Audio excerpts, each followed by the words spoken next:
Hello everybody, I'm Larry the Fury along with John Francola for WCTV, the all-volunteer cable access station from the Township of Washington. And tonight we have a very, very special show. We have our 2023 high school football preview show. And what we're going to do over the next couple of weeks, we're going to go around in northern New Jersey to speak to some of the coaches that we deal with and talk to them about their team, their players, some of the rising stars, and some of the players we saw last year who are going to be looked for to make a big contribution to their team. Well, you know, Larry, doing this, it's unbelievable how much pleasure. And you watch these coaches. We can say these coaches have been growing up from young players to coaches because we get older and they get older. But it's unbelievable the quality of coaches in Bergen County. Yeah. And we're looking forward to it. To me, it's life watching football. So our plan is to visit the coaches at their field and talk to them, put them in a comfort zone, make them feel comfortable, let them talk about their team, their program, their schedule, what to expect in the 2023 year football program. So sit back, we hope you enjoy it, and enjoy the 2023 football preview show.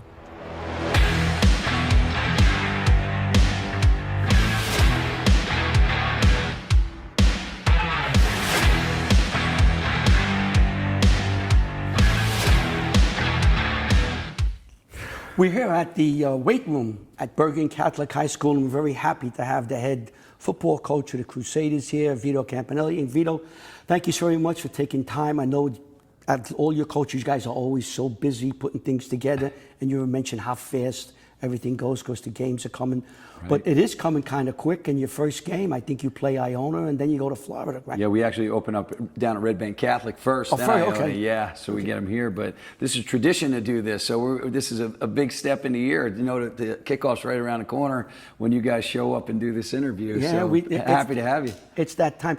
Is there a challenge that the game starts so early? We were talking earlier that when you were coached earlier at Westwood and earlier, games would start in mid-September. Now you're going to have 3 games before school starts. Yeah, we do. We have 3 games before we walk into the building. So we come back from Florida and we start classes on Monday. It's a different entity than it was. I mean, it's just everything's so ramped up. You look at it like forever, Thanksgiving was a traditional game, right? And it was the rivalry game. Now, if you play on Thanksgiving, you did something really right because you're playing in the state championship. I mean, we played in the state championship last year, the night after Thanksgiving. So really, all you do on Thanksgiving Day is pace around the house and think about the next day. But I think that in a lot of ways it's great because you don't have too much of a waiting game, and in other ways you just worry, is your team up to code and you're ready to start playing football because we're going to lock it up and really get going here August 1st. Right, and you winning the last couple of years championship. Every team has your game circled on their board.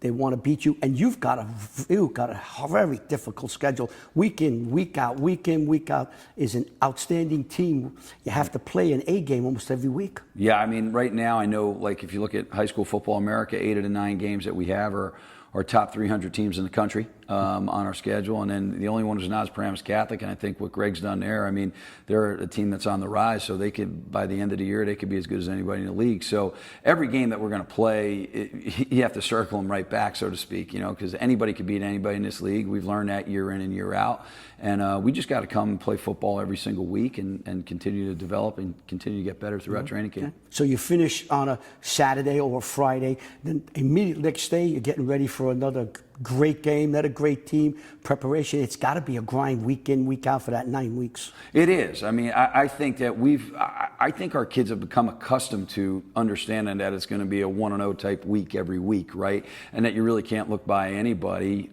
If you look at the games we've had week in and week out last year, I mean, anybody can beat anybody. So that's true. Yeah, we're very much accustomed to that, and we kind of understand that, and that's the way we approach every single game. So let's talk a little about your team. You're coming back, you're the defending champ.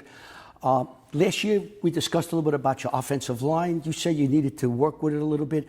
Let's start with your offensive line this year. How do you Right, so it last year, it was one of those, like, we didn't have a whole lot of experience there, and we really didn't have any experience at quarterback. And both of those positions, traditionally, if you don't have that, it's hard to be successful. And I think we had a great deal of development in the summer with those guys last year. And then, obviously, now, We played 6 guys in every game last year, 7 in most, and we have 4 of those guys back as starters. Nair Daniels, Owen Fernandez, Marcus Linder, and Ben Shue have all been mainstays on the offensive line, and then Chris Vigna is a 6'4", 285-pound kid coming in at right tackle. We feel really good about that. And then Jaden Santiago is a junior, and then we have a stable of 5 sophomores we think are going to be college football players. Mm-hmm. So it's probably the best depth that we've had on the offensive line in my 6-year tenure here. Just how do we develop and continue to cultivate those guys throughout the summer and really the month of August when we get physical and get pads on. Now let's get to the skilled positions, and we talk quarterback, and your son Dominic is playing quarterback. I watched him progress during the year. You spotted him in and out, and as the year went further and further, he played more and more, and I think the championship game at MetLife Stadium was a coming out party for him. How was he progressing? Yeah, I think as you speak, the second half of the season, obviously, he played really well and probably played his best game in the biggest game. And I think, he's really done a great job in the offseason. He's about as dedicated of a football player as I've ever been around. He's never not in here. He's never not in the film room. But I think his accuracy as a passer is unique. I mean, he's completed over 70% of his passes as a 10th grader, which is almost impossible to find. And he certainly has a great arsenal of guys to throw the ball to and a great stable of running backs behind him. So we feel really good about where he is. I think he knows this offense as good as anybody, and we can really push the ball down the field with the guys that we have that we can throw the ball to. So, again, having those offensive linemen back and having a quarterback that's Division I type player is huge to any football team. You're in a unique position because when you were playing football, and we remember you playing football, your dad coached you. Now, years later, you're coaching your son. Did the dynamics change a lot? And did you see things now the way your father looked at it when you were playing football? Yeah, I don't know. I mean, I hope I'm not as difficult as that guy was. But yeah, there's times where we can get after him pretty good. I think he's pretty. He actually played for Campy as a freshman, so he's got some cowhide skin to him now. You got to be tough as leather after you play for him. But I think that, I do see a lot of similarities in that. But it's also been one of the greatest thrills of my coaching career, being able to coach my son, no doubt. It's got to be. I got to paraphrase, and if I say it wrong, please correct me. Dominic was a freshman, and you were driving him home, and he's saying to you, "Wow, I really got reamed out. It's difficult. He really was on top of me. Wow, he's tough." And you said, "No, you don't know how tough it is. I had to live with him every day. Yeah, right. I was in the house with him." At least you get a break. You only get a couple hours a day as a player. Well, I lived with that guy. So. Now, you mentioned you have a nice stable of running backs. Should you name a few for us? Yeah, sure. We feel, Cod Sanders, obviously a Rutgers commit and one of the best players in the state on defense last year. But, he's a 10-6 100-meter guy, so he's really has home run hitter ability. He's going to be a two-way standout for us. We feel great about where he's at. He's really transfigured his body into being a two-way player. He's about 190 pounds now, almost 6'2", and he's just got really big play potential. I mean, he showed a lot of that as an offensive player last year, but this year we kind of have him, we're using him as a two-way standout, and we feel really good about him. Obviously, we return Mujahid Russell, who's a junior, Dante Kane. Jaden Estrella's coming off an injury, but he did a great job for us. So we have some really good backs in the backfield.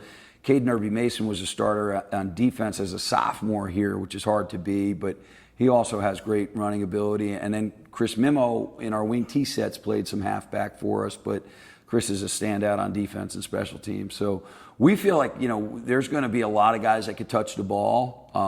I would say Codge will probably be the guy who gets the most carries, but day to day that could change, and who really is the hot hand.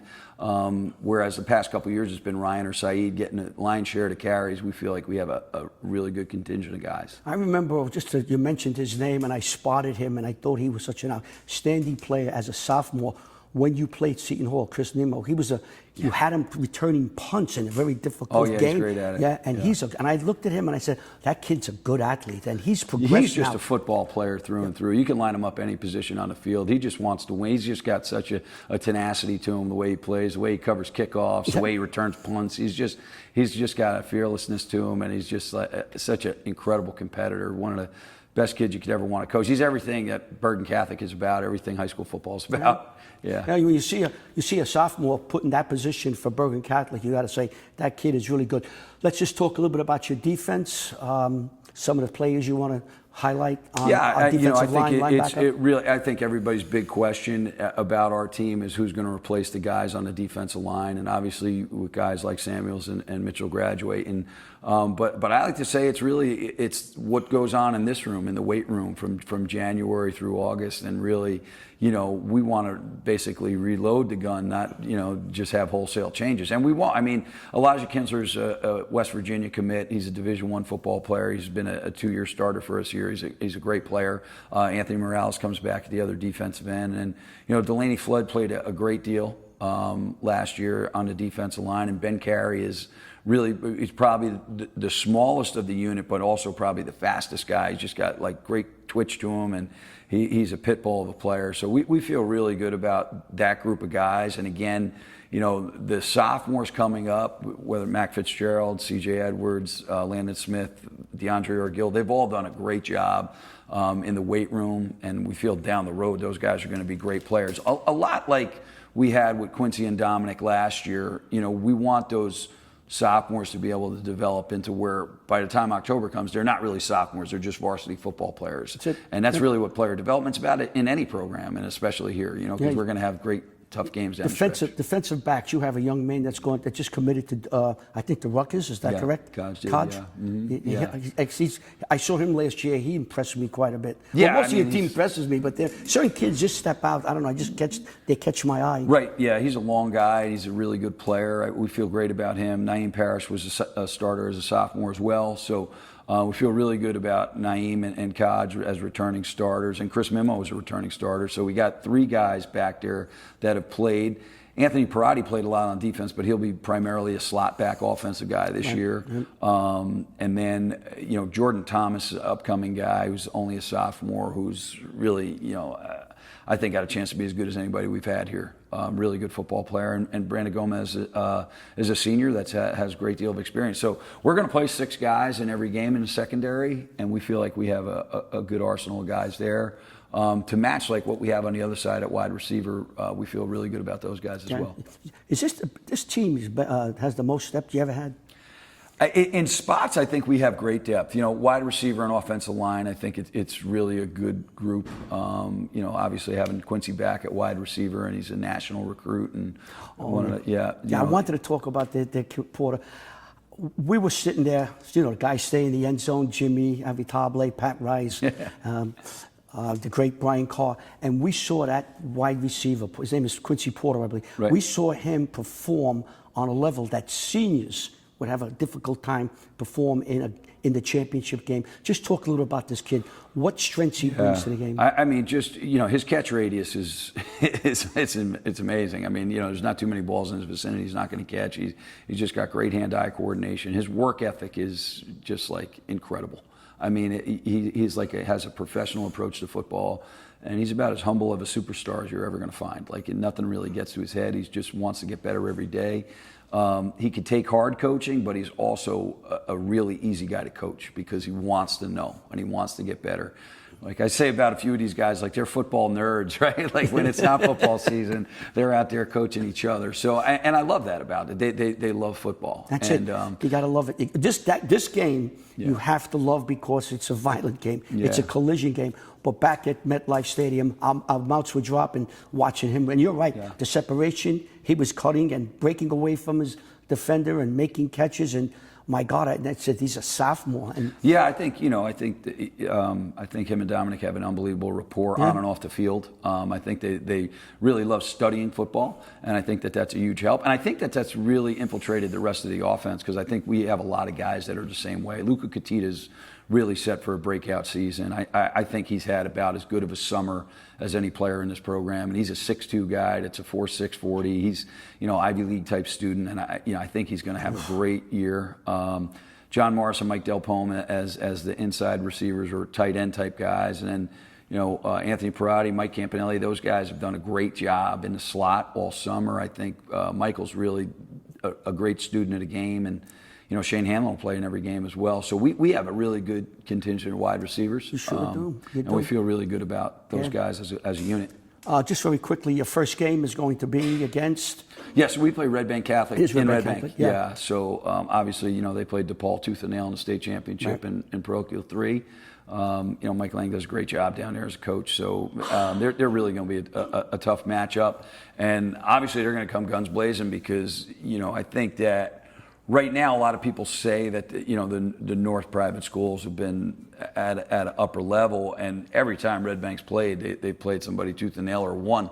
So they have a great quarterback, and then the wide receivers, as good as anybody in the 24 class. So Red Bank Catholic is on the rise. We see it. And then just the last, before we let you go, you have to go to Florida, but you might find it cool down here compared to up here. This Where in week. Florida You guys are the smartest guys in Bergen County doing this interview in the weight room Should have today. brought them up here. Where are you going in Florida? So we're playing in Hollywood, Florida. Every year we want to play a regional game, which will be Iona Prep, which is actually Edmund Rice Brothers School. So it's a great matchup for both communities, and obviously they're right in New Row, but they're coming here.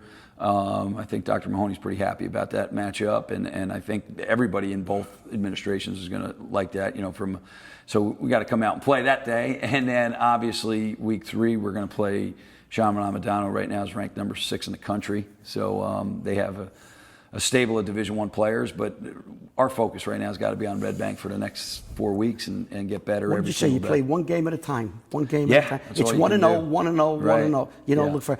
Thank you. Thanks for taking time. You always have time for us. You always have a big smile on your face. We go back a long time. Couple minutes. We'll always come over and see you and watch the games, and we reminisce. Absolutely. This is the head football coach of the Bergen Catholic Crusaders, Vito Campanile, a friend of WCTV, and me too.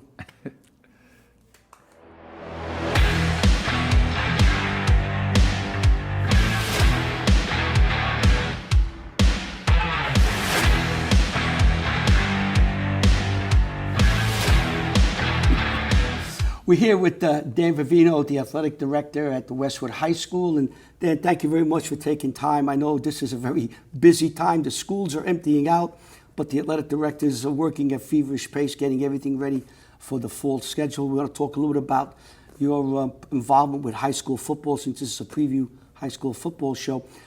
You were the scheduler for the NJSIA last year, this year. Let me go back last year. How did it all work out with the scheduling and the playoffs? Yeah, so the state system, I was one of many people on a committee where really 6 to 8 year project. We wanted to get down to a group champion, but we also wanted to maintain all the moving parts. So Thanksgiving games are still very big in certain parts of the state. We didn't want to extend the season into the winter any further than it's been, and we also didn't want to force teams to start earlier than they wanted to. So you have all these different pockets of the state that, the shore is a little worried about Labor Day weekend, right? They're shore towns and forcing games there. The South, a lot of Thanksgiving, they were worried about losing that. So it took, years and years of compromise, and it was a statewide committee. We had reps from all over to finally kind of shape it the way it is now. The big sticking points were we wanted to see a group champion. I mean, you go back in time, even especially with Westwood teams, it would have been nice to see, they would have had probably some great battles with Mountain Lakes or, other teams from other parts of the state in years they'd won a section. But at the same time, we also wanted to, again, make sure we preserved all those other things. One of the other big points was, we're sitting here in the weight room. This is where a lot of programs, but especially football, lives in the off season. It's, a labor of love, and it's something they do all year round. So we didn't feel comfortable with now the 8-game regular season. There is a way to play 9, but 8's more common. We wanted to make sure that teams still had multiple avenues to get 10 games, whether they're a Thanksgiving team or not, because with all the work that goes in times, we felt like 8 was too short. So I think there's been a lot of things reviewed. It does look like the state semifinals, which is the game we played down at Franklin this year, that will be at the school next year, because everything is seeded, so you'll be able to know the higher seed will host that game as well, it appears. And the state is also going to do everything they can to play the state championship game on Thanksgiving weekend, if neither team is a Thanksgiving team, to not hold those kids for another week so they can get some rest and get into their winter sports if they play one. So basically, last year, let's take Westwood played Caldwell. That game would have been played at Caldwell today. Yeah, this exactly, year. exactly. And vice versa. And all the games will be. You try to get everything done by Thanksgiving. So like Group 2 was Rumson versus Caldwell. Neither of them played Thanksgiving anymore. That game would be played at some point on Thanksgiving weekend. However, there is a little bit of a conflict with MetLife this specific year. It looks like the Jets and the Giants are home, and the Giants have a possible flex game. So they are going to use Rutgers, and they're not ruling out playing Monday or even Tuesday night, which, people are like, oh, really? But a lot of other states, Pennsylvania does that. They play during the week. And again, they'll have 10 days off at that point. There's no reason, a little high school Monday night football if we need. So that's going to be interesting that you're going to play on Monday. Scheduling this year, you and I discussed this a little bit last week. The Westwood game against Dumont has been shifted to a Thursday night. Yeah, so we actually have, it's a pretty different schedule. We're in year 2 of a cycle, which means you typically play the teams you played the year before, but opposite sites. Obviously, we played Shore down at the Rumble at Raritan last year at Rutgers. We talked about, possibly playing a second time here or there, or looking for other games. We did replace that game with West Essex, which will be here. We did opt to take a bye later in the season, just where the coaches and I felt it was probably best for our program, and we let one of our opponents out, and they agreed to play someone else. We're taking a bye, and week 0, we're playing South Plainfield, so that's a new game on the schedule. And then we do have a holiday, the Riverdale game. That's a Thursday, so we kind of wanted back-to-back Thursday games to have our full weeks there. So we are playing Dumont. I don't know if there's ever really been a home Thursday night game here that wasn't because of a holiday. I don't think so. I can't remember one. No. We are going to be South Plainfield, and that's down at the Jim Grosso Kickoff Classic down in Powell Park. Then home against West Essex. Then a Thursday home game against Dumont, and then Thursday at Riverdale. Thursday at Riverdale. So back to back. You just mentioned a little bit about the Jim Grosso Classic. John, myself, WCTV, we were very fortunate to work with Jim. I think the first time we met him was at the Jamboree when he was an AD at Paramus. And he never changed until I think the last spot he was up, was it Ramsey he became? Yeah, he was at Ramsey. Always very kind to us, very friendly, always joked with us. I could see that smile. I saw him at St. Andrews. That's my parish. Well, I think a member of his family was getting confirmed. We sat in the back and talked a little about football. How did this begin? I know you had a little hand in the Jim Grosso Classic. How did it come about? How was it born? So he was one of my mentors. Ramsey's in the Patriot Division with us in the Big North. So the year before I was the AD, when we had an interim spot here, and myself and some others were helping out, he was instrumental in helping Westwood stay afloat. We had little or no experience, so you needed help, and him and a handful of other guys were really helpful with me and other people here.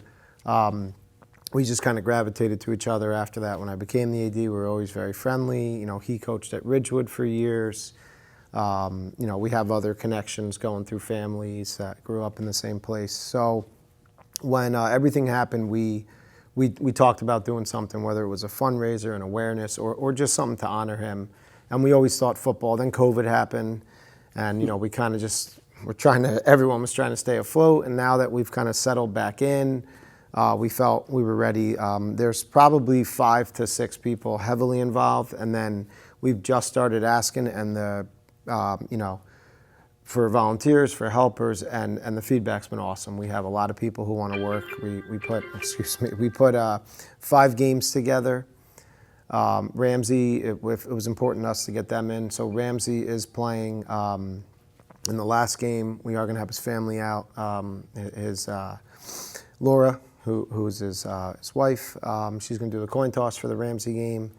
And it's a cool venue if you've been there. I know we've hosted the Ivy game there as a super football conference. So we're looking forward to it.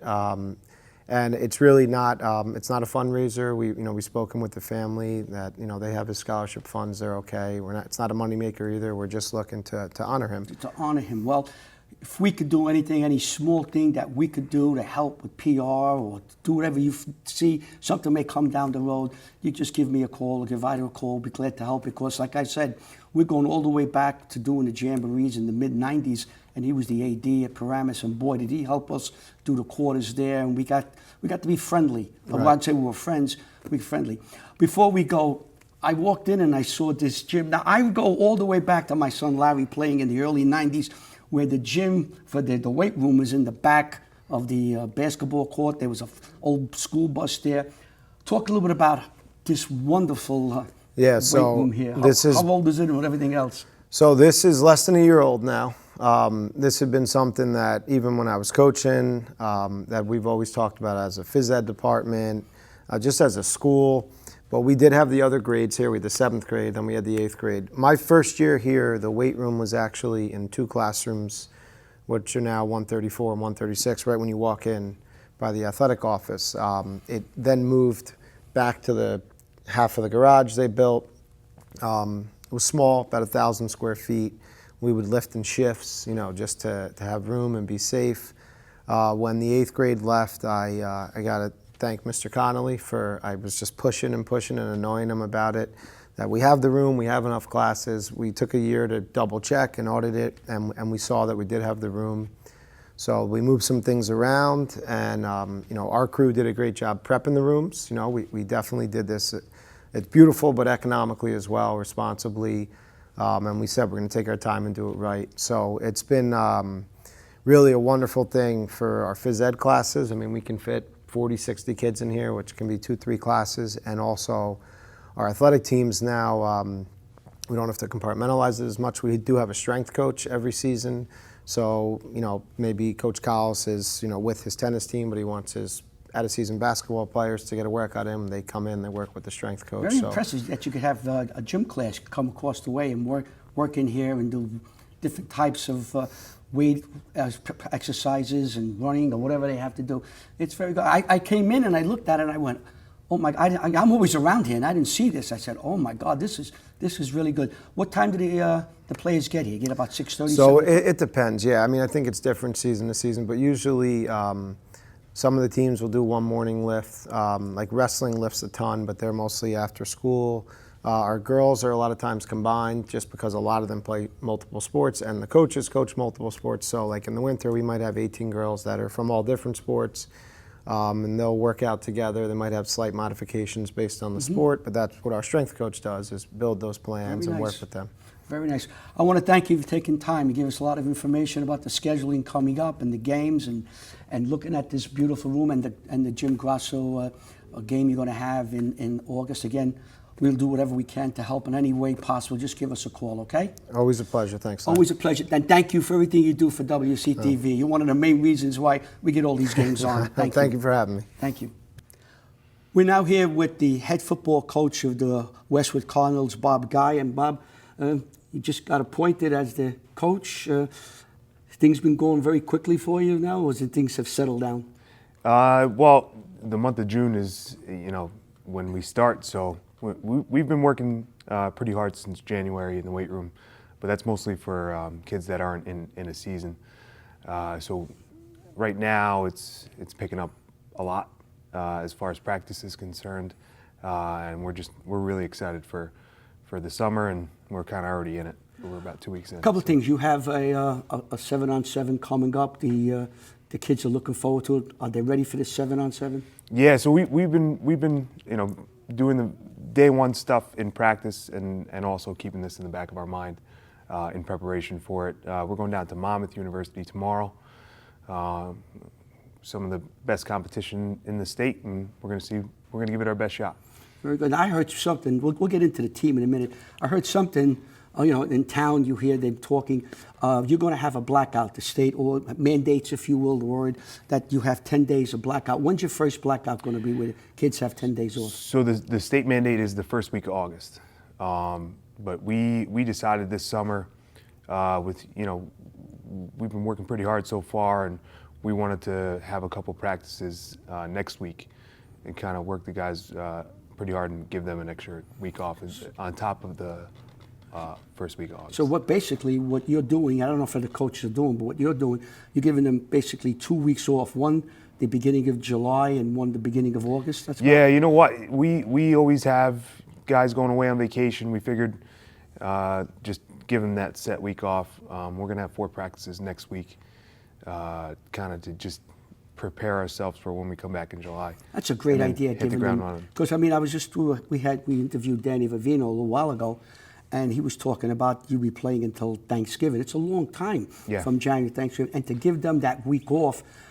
As a parent would be very happy because now I could say, wait a minute, I'm going to be off this week and I'm going to have August off. I want to go away for a couple of days. We could take our kids with us and they're not worrying about what they're missing back at the football field. Sure. I think summertime is really good for a lot of the things that we just talked about, getting our passing game in order, defensive passing game in order, and, just preparing for some of those things. But, we got to be considerate of families. People go away, people are go on vacation. I got 2 young kids now, so it's a good time to just take a little bit of a break. And our plan is every year to be playing into November.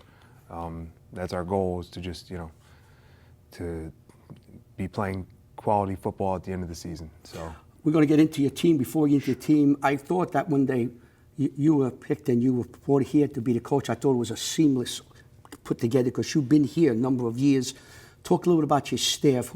You were the offensive coordinator. Are you going to be doing the calling of the plays, or are you going to have an offensive coordinator, and who's that going to be? So offensively, Eddie Surrey is going to take over the title. He's been doing a lot for the past 3 or 4 years with myself, whoever's calling the plays, that to me isn't a priority. A lot of the time he gets us into a good play. And there was a little bit of idea or thought behind him being up in the booth and me being on the field to have this transition for when Dennis was going to retire. Anybody else new to your staff, or do you have the same staff? We have the same staff. So we had a paid volunteer last year, Derek Nelson, who stepped into a paid role now. We do have somebody that's he just got hired as a guidance counselor. His name is Chris Gibbons. He's probably going to help out with the freshmen. But as far as roles are concerned, everyone's pretty much in the same role, offense, defense. Okay, let's talk about your team now. That's what we're going to be doing. We talked to all the coaches. We'll start with the offensive line. I smile because I see a couple of kids coming into the bagel shop in Washington Township. That's where I am. And I look at them and they're kind of big. Talk a little bit about, as much as you can, about your offensive line. So we got to replace 3 guys. Kirk Simonides, Justin Singer, and Chris Pickenich, who was an incredible. 3 of them were pretty awesome last year. We returned Luke Biello at the right guard spot, and Braden Roberts, who's our right tackle. So we keep saying every day there's an open tryout for the 3 spots. And, we have a couple guys that are doing a great job so far. Tyler Roberts is coming back from an injury. He's a pretty big dude, coming back from a knee injury. Dante Downey as well, and then there's probably 4 or 5, maybe 6 guys trying out for 1 or 2 spots. That's good. You want that competition for something like they have to raise their level of game to win that spot, and they'll all get better by doing that, right? Sure. Yeah. Not to be cliche. I mean, iron sharpens iron. So if you're competing every day, that's really something really great for us. That it doesn't happen too often, but when you have some skill sets of a bunch of kids, it's exciting to go to practice and it's exciting to compete for sure. I talk about now the skilled positions on offense. We know, I guess I know who the quarterback is, but your quarterback, your running back, and your wide receivers. So Robbie Karsich, incredible athlete, incredible quarterback. He's the heart and soul of the offense, I would say. Had such a great year. I think Jack Dugan took over a little bit at the end of the season. He was an incredible player and just like a tough guy to replace. But I think as you look back, I think we have some guys that are going to step into a nice role. As far as running back is concerned, we're looking at Aiden Dugan, so Jack's younger brother, and Stephen Klein going to be carrying the ball for us. And then receiver-wise, I think we have a lot of skill guys. I would say 1 or 2 deep in each spot.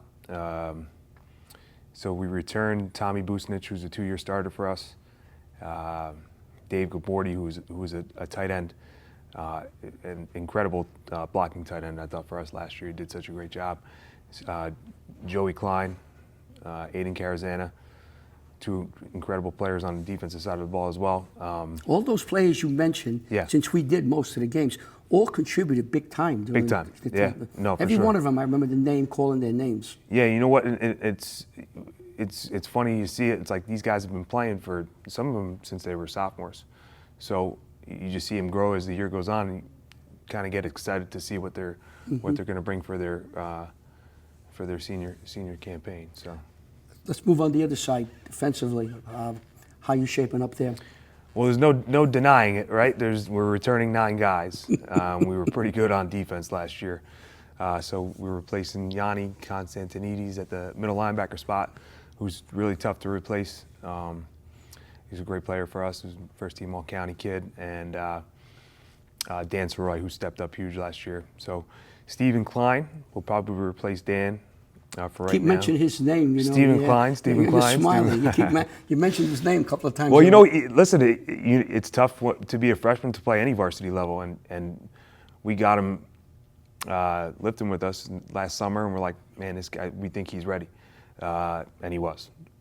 You know, I think we're really excited to see what he can bring to our team on both sides of the ball, and as a full-time guy, I think he'll shine for sure. And just remember, he's the cousin of Eddie Rydell, who went here, the correct. big left-hand quarterback years ago. All the Rydells, yeah. Yeah, good, comes from good pedigree of football players. Go ahead. Well, it's funny. Well, so now Joey's a senior, Steven's going to be a sophomore, and now there's another young one Oh, God. who's going to be a freshman. So the Klein boys are making their name for themselves. Yeah, So. and Grandpa Joe went to school here in the late 40s or early 50s, and he was a big athlete. Well, I playing believe they football. come from good stock. Whatever they're feeding them Yeah. at the Klein house, The for sure. Klein family of football people, all the way down. Yeah. Go ahead. And other positions, line and linebacker? Yeah, so those 2 guys we got to replace. On the back end, we just brought in, Sean Morrison's coming back. He's starting free safety as a sophomore. Had a great season last year. The 2 guys we mentioned, Joey Klein and Aiden Carazana, 2 incredible corners. And, you know, they do a great job in the pass game, and they also aren't afraid to stick their nose in anywhere either. Pretty Good. tough kids. Now, here you're playing, you're going to have 2 Thursday night games early in the season. Yeah, so I believe it's because of a holiday. But yeah, we're playing Dumont and then Riverdale. Any concerns with a Thursday night game for you as you look at it from this far away? I think we tend to overthink as football coaches, and No. yeah, we went over the schedule over and over and over again. And we're probably going to revisit it a couple more times. But you know, it's like anything. If you prepare and you get yourselves ready, and you have the time to do it, you know, playing on a Thursday does, you know, you got to make some adjustments on the weekend before. But yeah, we'll be ready. You got a good schedule, because we want to put your schedule up, the teams you're going to play. I know you're starting with the Jim Grasso tournament down in Overpeck Park on the 25th. Who are you playing? We're playing South Plainfield. And then you come back, and the next week you're playing West Essex. And then after that, you got Dumont. I noticed you know it better than me. So if you want to, we're gonna. It's up on the. So yeah, Danny presented the Jim Grasso Classic. We thought it was an awesome opportunity for us to get be part of that because he was, you know, such a great guy, and what he did for at least the Super Football Conference. You know, like we really want to just pay him some tribute in that aspect. And I think going and playing somewhere that's not home or away, or kind of somewhere different, get some guys out of their comfort zone. You know, we think that helps us prepare for playing later in the season. And then you play. I know you have to play Ramsey here. You play, I guess, Mahwah away. What's it? You have a away game against. We have a bye week now. That's it. And then I think we're Lakeland and Ridgefield Park. So it's very similar to last season. But we replaced the Shore. We're playing week 0, and then we replaced Shore with West Essex. It's crazy, right? We counted by the time September's out, we're going to already play 5 games. It's amazing how you which do is that crazy. right now. Yeah. Well, we'll be here to cover it. Okay. And we look forward to it. I'm like the names you mentioned, very easy for me. I don't have to do too much studying because they played last year. I want to thank you for all that. Yeah. And Well, I forgot to mention our defensive line though. Oh, go ahead. I I'm can't. sorry. Yeah. R.J. Usher, Dario Mathurin, and like 5 guys trying out for one spot. That's So, great. I like the idea of a lot of guys looking for one spot. Like Yeah. you said, it'll really Open tone- competition for sure. Open competition. Congratulations. I'm very happy you so got much. the job. Well deserved. Appreciate and we'll it. be around and look forward to many, many, many more games in the victory circle. Let's hope so. That's Bob Guy, the head football coach at Westwood High School.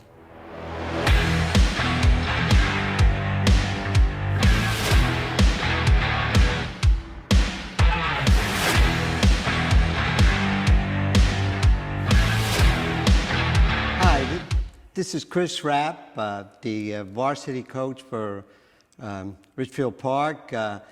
My God, I'm looking at you. You're in great shape here. You look like you're about 25 years old, you know, and all the young ladies can look at him. My God, tell me a little about yourself. I know you're the head coach right now, but where were you before you came to Ridgefield Park? I've Ridgefield Park my whole life. Is that right? Yeah. Beautiful. So, class of 2006. I grew up right up on Grand Ave, you know, so that's a way that I could relate to all these guys here because I grew up on the same streets, played in the same courts, same fields, and all that.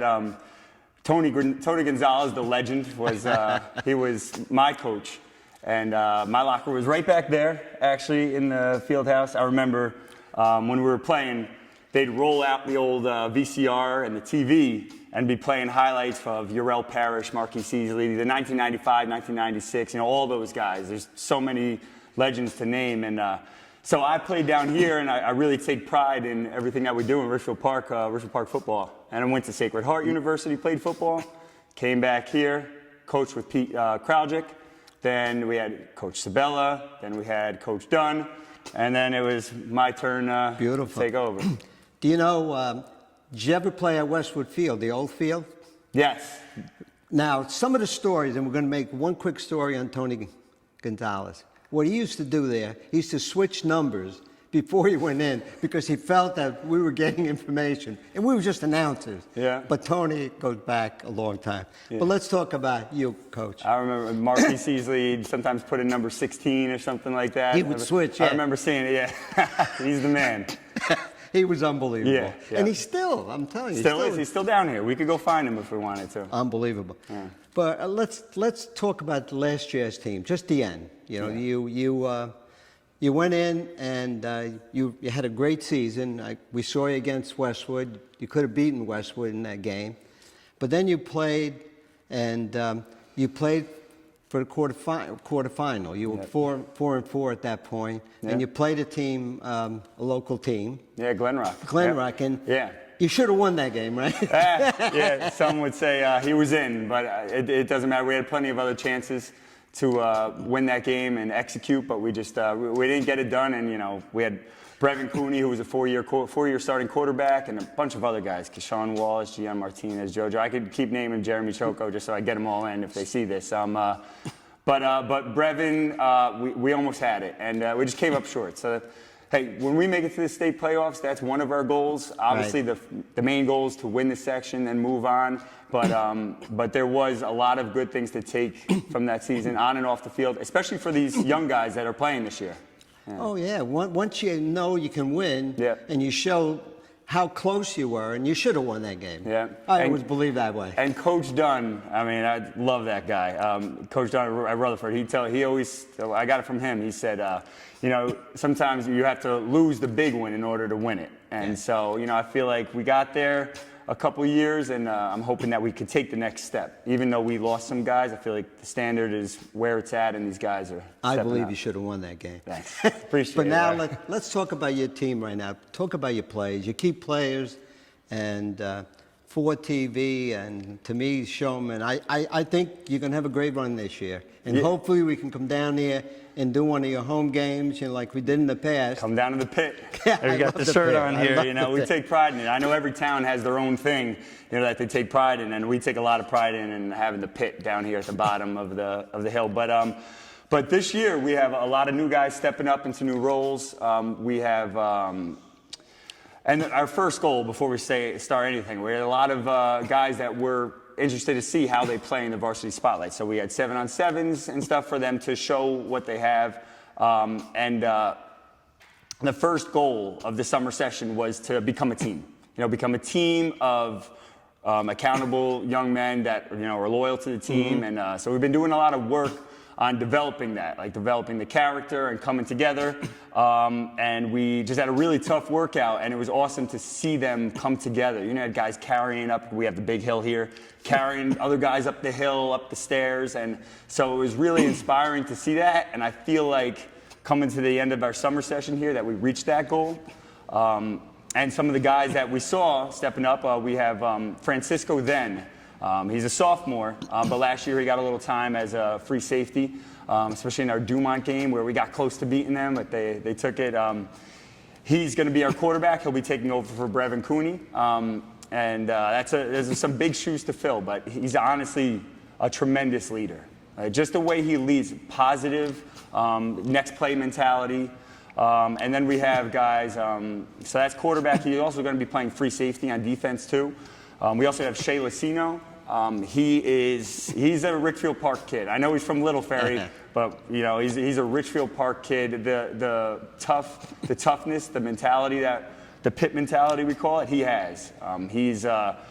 He'll go right at you. He's our outside linebacker and one of our receivers. He'll also be running the ball. He's going to do everything for us. He's a senior, like I said, I think. And then we have Nick Buda, who was second team All-League last year. Shea was honorable mention. But Nick Buda is second team All-League linebacker. He'll also be running back. He had over 100 tackles last year. Ooh. Yeah, and he's another one. Pit mentality. Love that guy. All three of those guys have a different style of leadership. So it was very cool to see them develop that in our 7-on-7s. Sometimes 7-on-7s things get a little chippy, and it was cool to see our guys who are new to varsity not back down. And that's one of the things that you have to. I believe you can develop toughness, mental toughness, and that's by making them do hard things like running hills, running stairs, putting them in tough situations. And they've been answering the bell. And then I believe Nick Buda is going to be he'll be a strong runner this year for us, taking over. Another running back will be Dorian Gator. He's a junior. Fast, strong, one of our guys that could rep out 225 on the bench. And then we have on the line, one guy that I want to highlight is Derek Martinez. He was first team All-League last year. His brother is Richie Martinez, who graduated in 2022, and he's now playing at Montclair State, his brother. So he'll be playing with Brevin Cooney. Can't wait to go see them over there with the Red Hawks. So Derek is Richie's younger brother, and he's been starting. He had a couple starting experiences as a sophomore in that year with his brother. He's going to be a defensive lineman, offensive lineman. He's just tough. He's one of our captains.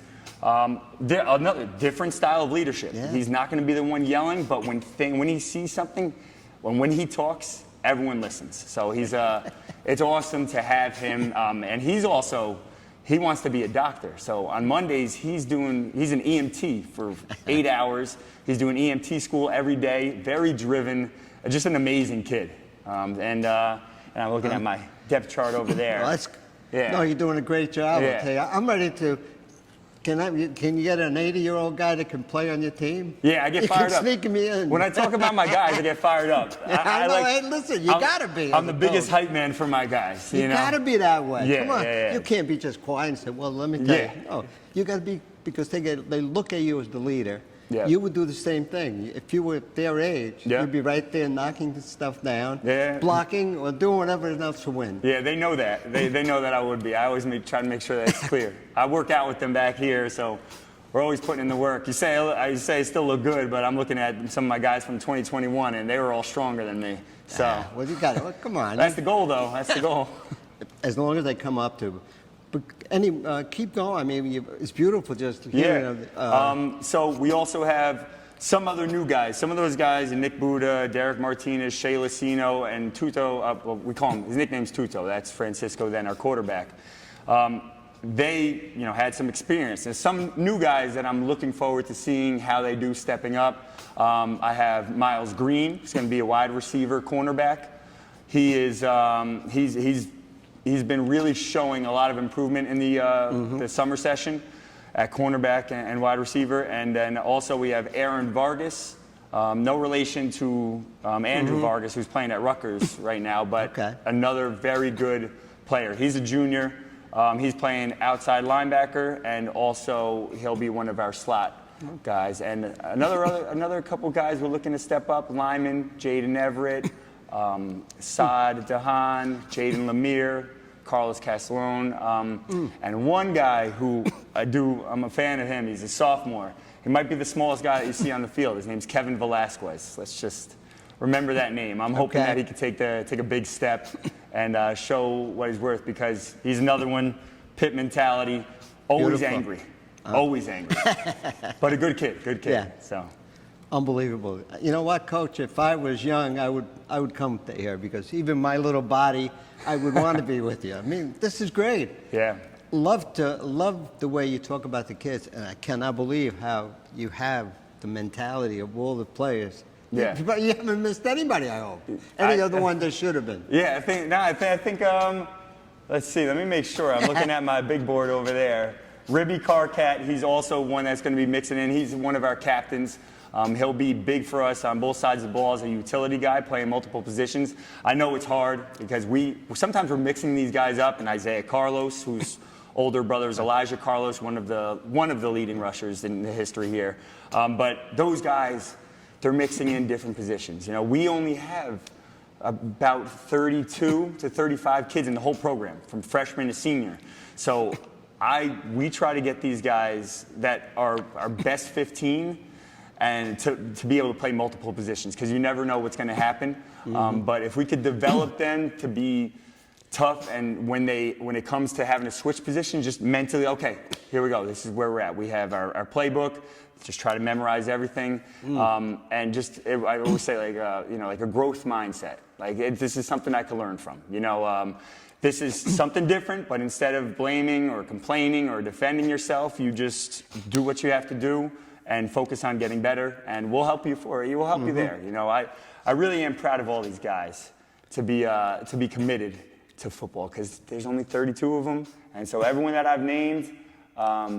They're some of the toughest kids in Ridgefield Park and Little Ferry. Just right now, if we can just quickly go through your schedule of up-and-coming games. Yeah. You did a beautiful job discussing your players, and I mean, I'll tell you what, I would be right in your corner. If I was here, I would want to play football for you. We have extra equipment. I know, but I'd probably get hurt. We'll put you in the right I'm a lover, spot. I'm not a player. We'll put you in the right spot. Maybe you could kick a couple through our goalposts. Yeah. So just your schedule and So we start off, we have Demorest. That'll be our first game. We're going to be over there. Last year we had a crazy game with them, over 40 points for both teams down here. We ended up winning that one, but I know the coach over there came over there from Rampo. He's going to have them ready to go. I mean, his second year, it's definitely someone that it's going to be a tough game, but we're looking forward to that. Then we have Snyder, who's going to be coming here to the Pit. Snyder, obviously a Jersey City school, they have a lot of talent there. This one kid, DJ McClary over there, is 4-star, has offers everywhere. Big kid, so I know it's going to be a mission for us to tackle him, but there's guys all over the place. So another team that we're going to have to just try to get our guys in the right spots and make sure that we are playing with that tough mentality, because I feel like we have our 12th man, which is the Pit. When teams have to come down here, the first thing that they see is, what is this? What is this place? And we try to use it to our advantage. Then we have Mahwah. Mahwah, I know they have a lot of kids there. They have over 60 kids, and the coach is doing a good job of, after a tough year with a lot of injuries, I know that they're going to be ready to make some plays. They have a lot of seniors that have been playing since they were sophomores, and so I know that'll be a tough one. And Ramsey, I mean, there's not much more to say about Ramsey. It's Coach Baeira does a great job over there. Doesn't even matter. I know a couple of their guys, Luca Gemma and Logan Bond, that are studs. And then also, there's other guys that are always stepping up, ready to fill in, and because Coach Baeira is just one of the best. Then we have Roselle, and Tenafly. Tenafly, so Tenafly will be going over there. And I know they have a new coach over there, so we'll see we'll see what's going on there. Don't know too much over there, but I know they always play tough and very smart. Then we have Roselle. Roselle, thank God, will be coming up here because that's a tough drive after school, going down to Roselle. Their coach Halsey down there does a very good job. Very good guy. Also has his team competing really hard, and there's a lot of talent all over their field. And then Dumont, Coach Farrington, does a great job over there. They'll be coming over here, so we'll have the 12th man. Hopefully, the bird's nest down there in the pit is really ready to go for that one, because that's one where we can, it's a team that we played since the BCSO American. It's kind of a rivalry for us, and we're looking forward to playing them. We know that they're going to be tough. And then Westwood. Westwood returns a lot of guys. I know the names of all of them. You have Carr over there, you have Usher, you have all these guys that are just awesome players. Will that be in the pit? No, that'll be over in Westwood. Well, then we'll be doing the game. Yeah, you'll be doing the game. But those guys, and they're all respectful too. When I see those Westwood players, just like I love my players, when I see these other players, they're always respectful. And football is a fraternity. So to see these other guys and on these other teams, I get to talk to them. It's just so cool to talk to other guys that like the same sport that I do, and the same mentality, I just try to, mess with them a little bit, and it's a fun game. And then after that, we have states. That's it. We have 8 games, and then we're hoping that's where we're at, right in the States. Tell you what, you definitely have a future in front of a TV, by the way. You do. You did a great job here.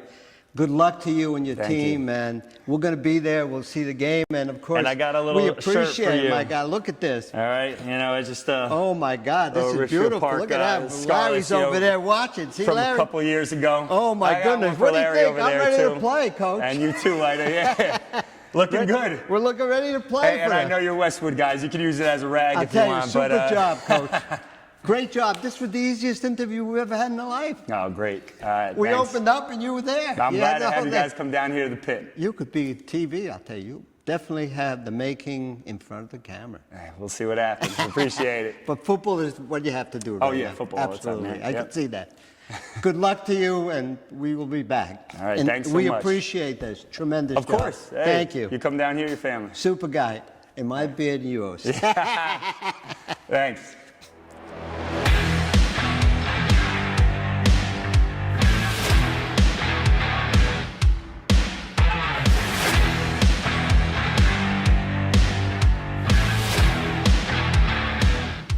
We're here at Ramsey as we continue our discussion with coaches, and we're talking with the head football coach at Ramsey High School, Adam Baeira. And Coach, thank you so very much for taking time out of your schedule. I know you had practice this morning. You set some time away for us. Almost a year ago, we sat here, or stood here. Now we're sitting at this nice table, and we talked about your team. Want to do the same thing this year. Overall, you've had the team now for a little bit together. How does it look overall? Overall, the kid's working hard. This is my 4th year here, so the freshmen that were, back then, they're seniors now. So it's nice to get to know them since they were freshmen. Even though it was a COVID year, my first year here, but getting to know those guys, and now them, knowing the system and knowing the coaches, and just moving up and getting older and more experienced. It's been a great summer so far. With 7-on-7s and weight room stuff. Our weight room is the first off season we've had a weight room, so we're excited about that. The kid's been working hard, putting on weight, so I'm excited. I know we were up here last year when the weight room was just about ready to go in. We took a tour of it. You were gracious enough to give us a tour. Let's talk about the team as we get a little more specific. There's talk about you having a nice offensive line. They're kind of big. Discuss the line that you have and some of the plays that you hope to contribute big time. Yeah, our line, that's the key, and putting those guys in the right spots and getting the right guys, the 5 tough guys, as Coach Sam likes to put it. But yeah, we have our seniors back, are Andrew Onegian and Logan Bond. Andrew is about 6'3", 6'4". He's about 300 pounds. Put on some good weight. Really fixed his body. The two of them really. And then Logan Bond is another 6'5". He's about 305. And those guys are going to be the leaders of that group. And they played as sophomores, and they played in a playoff game when two of our guys went down a couple years ago. They stepped in, and it was a great experience for them. And they're ready to roll. They've really stepped up and vocal. Especially Andrew in the weight room and making sure those guys are there every day. And even when I can't make it, that they're there, and whether they're lifting in the morning, whether they're lifting in the afternoon, whether it's spring sports, winter sports, he's got them going. So a lot of leadership from those two guys, and the other guys we're trying to fill in. Gavin Post and TJ Gustafson are our centers right now, so they're going to battle out for the center spot, both seniors. We have Nicky Nieberlein, who's projected to go right guard. He's another kid who's made strides. He's about 6'1", about 210, 215, probably even more than that. And he's been around, so he's doing a great job so far. And we have two guys competing at guard. Will McDade, who's our starting tackle last year, defensive tackle, and him and Max Horder, who's a sophomore, a rising sophomore, who's about 6'3", 240, 250. So. We're going to be pretty solid up front, I think, especially with our tight end, Noah Magnus, who's another big, strong kid, athletic, and, I'm excited to see how that, shapes up. So listening and doing some research, your quarterback position is going to be open to competition, and you mentioned a couple of sophomores. You have a sophomore coming in to compete for a quarterback. Talk a little about those two individuals. And you seem to be pretty happy with the sophomore class coming in. Yeah, no question. Quarterback position right now, we have Aiden Sweeney, who's a senior, and Justice Favada, who's a sophomore. Both of those guys, again, they've been working with Coach Taylor, quarterback, and they've been great. 7-on-7s. We had a couple last week. We've got a tournament this Tuesday, so we'll see how that goes. But they're both learning. They're both getting the reps that they need. It's going to be a competition, and hopefully one guy takes over the other, and go from there. So there's a lot of evaluating. There's a lot of big time scrimmages coming up, and we'll figure it out then. So now you have your running back, and we were happy to see it, not last year because he was injured, but the year before, running back Gemma Luca. Luca Gemma, I get it right. Luca Gemma. I get that kid backwards all the time. Luca Gemma, he's an outstanding football player, one of the top players in Bergen County. He was injured a lot of last year with, I think it was his shoulder. How is he doing, and where do you project him to play for you? Luca's coming off of surgery, got in January, so he's going to be cleared. He's going to be ready to go soon. And again, he's last year he played. We could really put him anywhere. He played linebacker for us last year. We're probably going to move him to free safety, just to get him out of that middle, let him kind of roam around, and then kind of free, try to make every tackle in the game, especially that free safety position. Most offenses can't account for that guy. So to have him free and kind of roam around and also cover the middle of the field is, I think that's going to be a great spot for him, not just for him, but for the team. And on offense, he was a running back the last 2 years. We're going to try to put him all over the place, at slot, probably some packages at quarterback. He reminds me of the kid I had years ago, Kid Purdy from Heights. So we were able to kind of move him all over the place. I remember him. Yeah, he's a heck of a player. So I'm going to probably do something similar with Luca this year, so I'm looking forward to that. So you got him all over the field. Yeah. He's your Christian McCaffrey, wide receiver, running back, tight end. Wherever you need him, you're going to put him. He's a switchblade. So that's it, the switchblade. Yeah, I heard them. A couple of coaches refer to that. Now on defense, are you running a 3-4, 4-3? What are you doing there? We're going to be a 4-4. We believe in the forefront. I think in high school football, you got to stop the run. I know sometimes you're vulnerable, in the secondary and throw, with the pass game. But, I think if you can stop the run, that's going to be key. Putting that away first, and just having that extra linebacker in there is huge. So we've got 2 new linebackers coming in this year.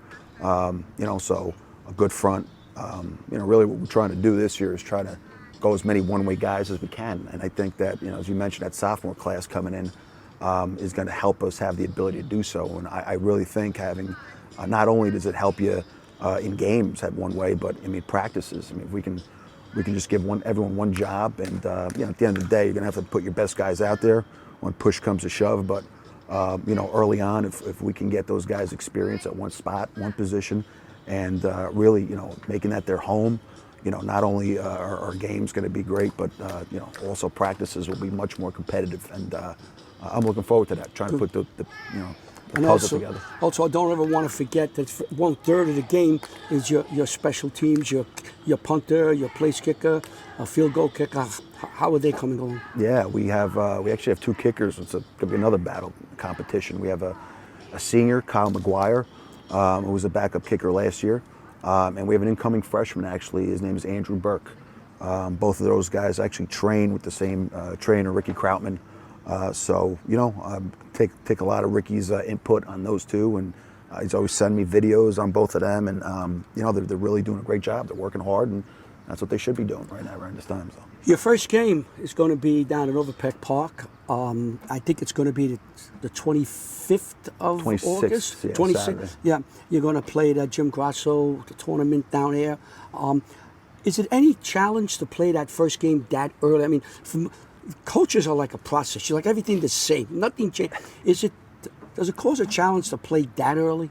You know, after COVID, I really don't think it matters anymore. You know, I remember my first year COVID year, we played 2 games in like 4 days. You know, we played on a Tuesday. We went down to Point Pleasant, was our first game. Then we had to come Saturday and play Teaneck. So, you know, now, you know, everyone thought, you know, you need a week or 2 to prepare for a game. I think, you know, the kids are ready to go by, you know, 2 weeks in August is more than enough. So I think, you know, playing them on August 26th, I mean, we usually would play our game scrimmage, but now, you know, now it counts. So, yeah, I don't mind that. I think it's great. I'd rather start early. You know, I know the kids, you know, you get tired of practicing against each other every day. So, you know, why not go earlier? And then we have Pascack Valley the week after that. So we're playing 2 games before school starts, which is unheard of. Yeah. You know, so, but I'm looking forward to it. You know? I know some of your schedule. You play Pascack Valley, then Lakeland, and then you play Bergen Field, Ridgefield Park. Your first game is against Cedar Grove. Let me back up to the 26th. You'll play Cedar Grove. Then you play Westwood at Westwood, then Mahwah, and you close out with Newton. Nice schedule. Nice schedules. You played the same teams last year, didn't you? Maybe one. We did. The only team we didn't play is the Cedar Grove. Yeah. You know, so we dropped, I believe, Tenafly. We're not playing Tenafly this year, and we picked up Cedar Grove week 0. So, like in a month from now, it'll all begin. What's your first scrimmage? And Our where? first scrimmage, we're going to Woodridge.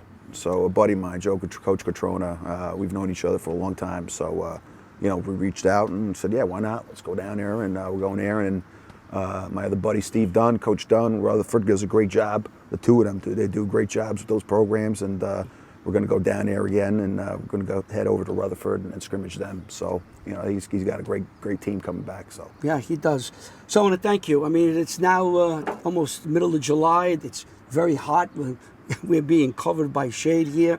And before you know it, it'll be cold, and you'll be playing in some windy days here, windy nights here. It does move very, very quickly. You have a very strong team. You're an outstanding coach. We will be covering the Westwood game down at Westwood, so we'll definitely see you down there. And I'm sure we'll see you around when you're playing different teams that come over and watch Ramsey. Every time we've been coming up here for years, and always like to come up here with the coaches, the people, the students, the fans. They always treat us very well, and we hope that we can continue that. absolutely. Thank you. All the best. Take All right, care of thank you. yourself. Thank you, That's thank you. Coach Baeira. And I didn't forget, you know, it was Luca Gemma. Should know him for years.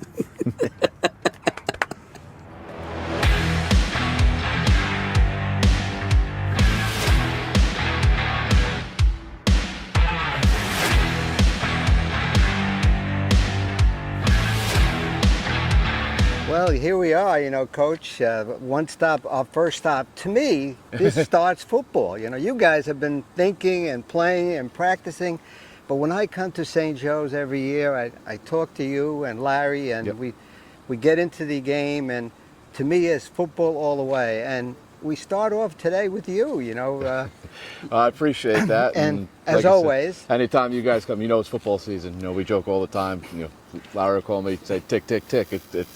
It's time. So it's right around the corner. And you made a change on your offensive coordinator, right? You picked up an offensive coordinator last year. Last year, we made a change on offense and I thought Brian Gibbs did a tremendous job with our offense last year. He's only learning and getting better, and the kids are getting used to a new system, and we got to get the defense to come along with it.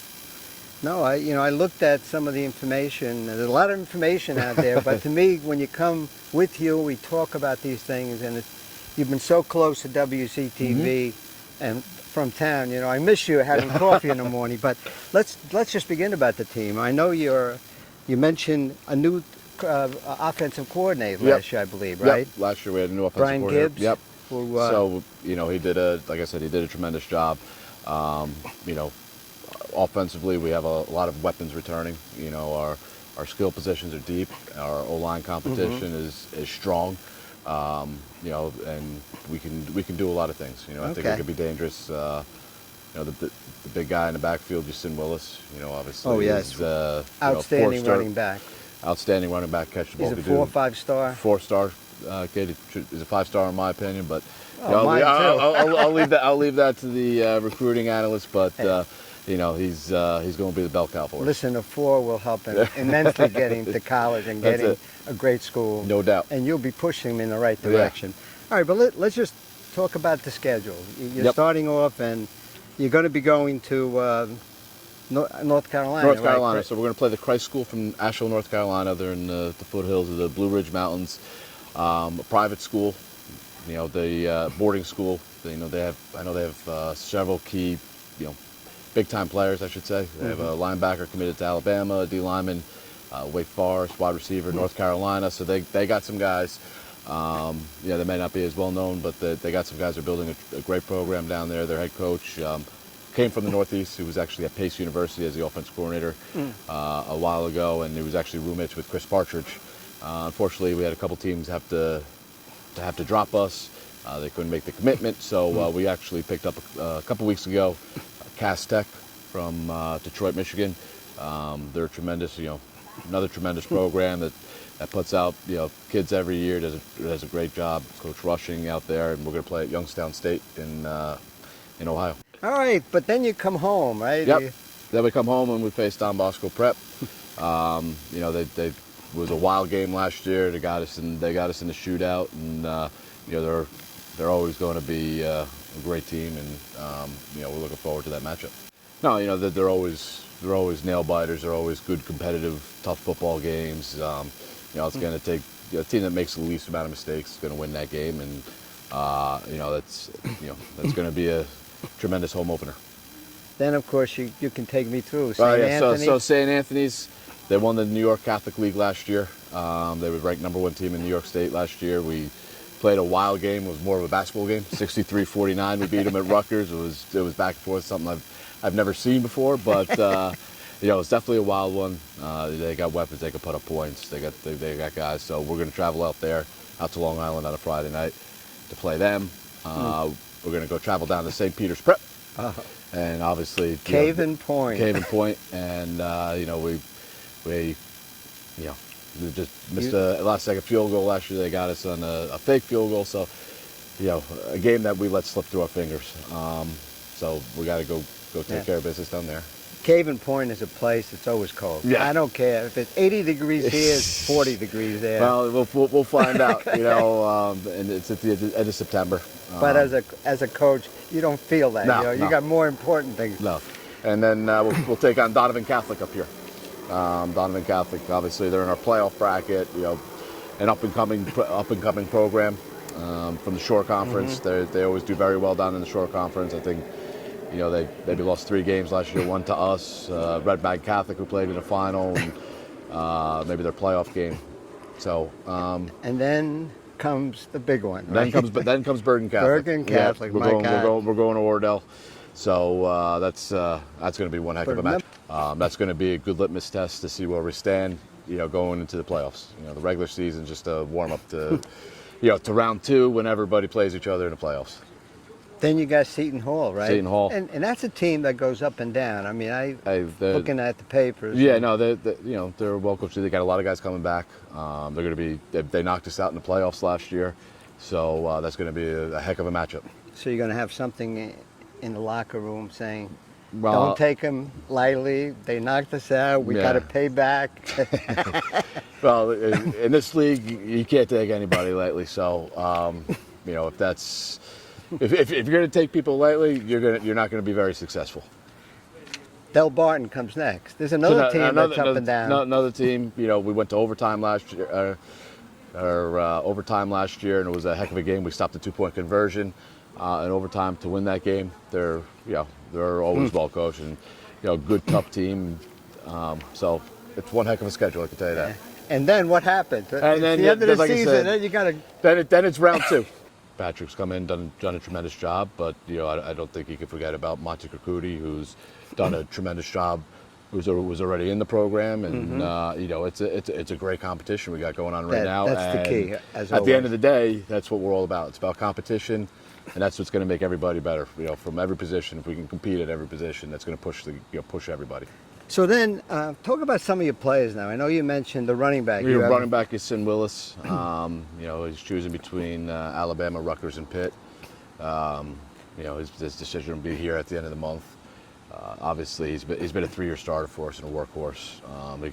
He's so explosive, and he's changed his body a little bit from last year. So, expecting big things from him. And of course, now with the quarterback, you got some nice wide receivers. Yeah, we have Jovan Williams, Makai Rosignol, Nate Bailey, Jimmy Montesano. We got Brady Schuss, the guy coming on the scene, our new tight end. So, rising sophomore, they're all big recruits, and we're excited.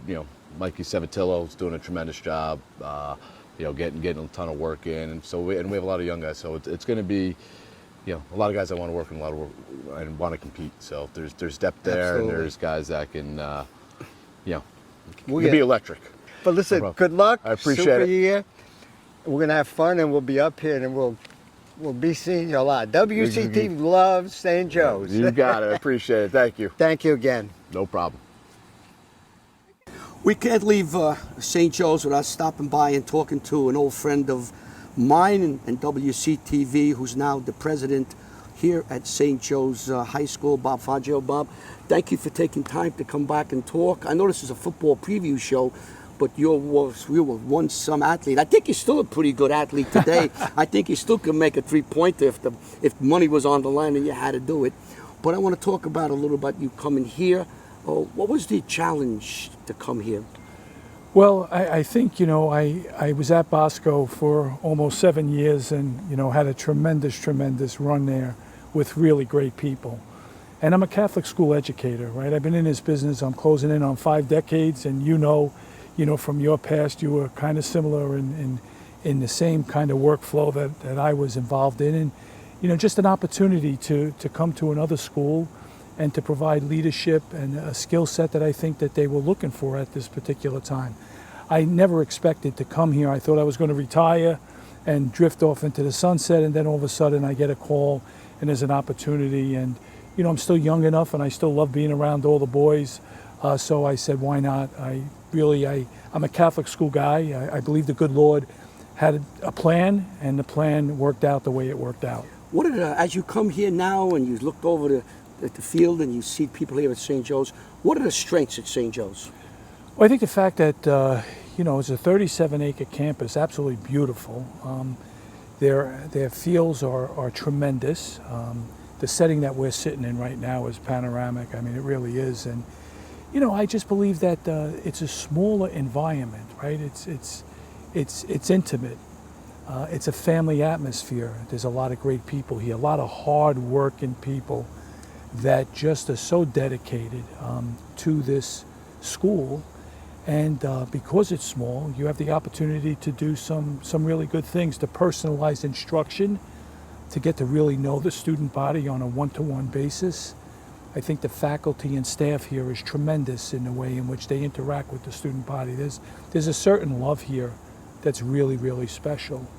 looking forward now, as the school year will begin in about 7-8 weeks, what are you looking to do here? What's your first project as the kids come in, the staff comes in, it settles into the actual one called the mundane part of teaching? What do you want to do? Where do you want to take the school?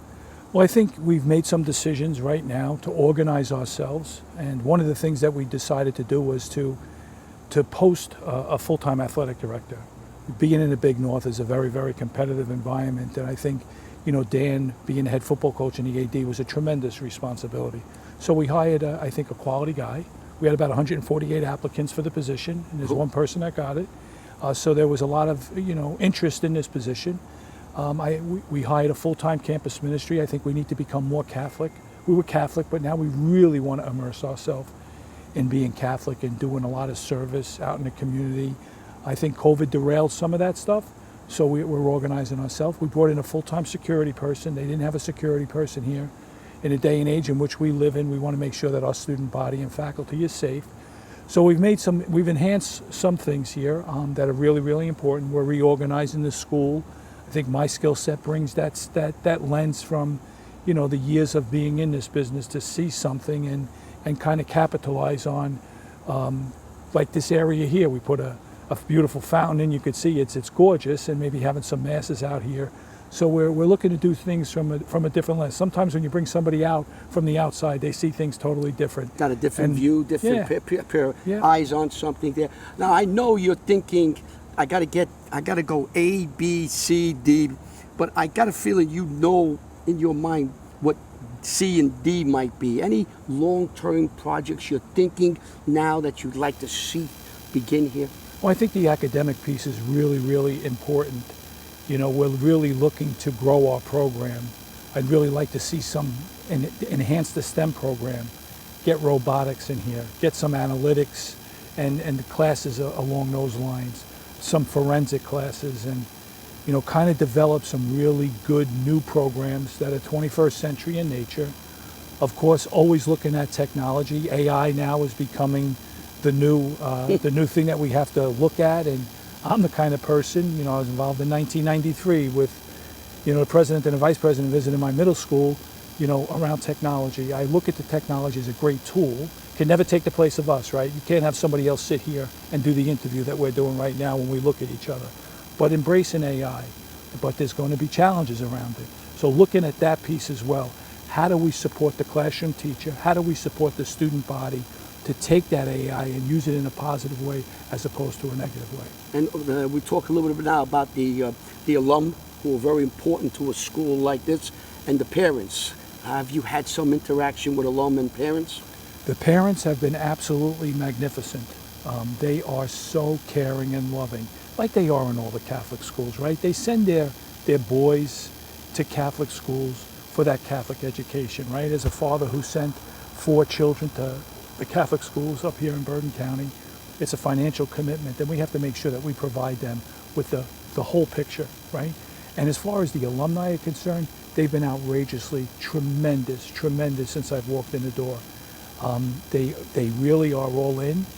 They want to know that we're spending the money that they know to donate to the school effectively and efficiently. People are very willing and very generous to Catholic schools, but they want to know there's a plan.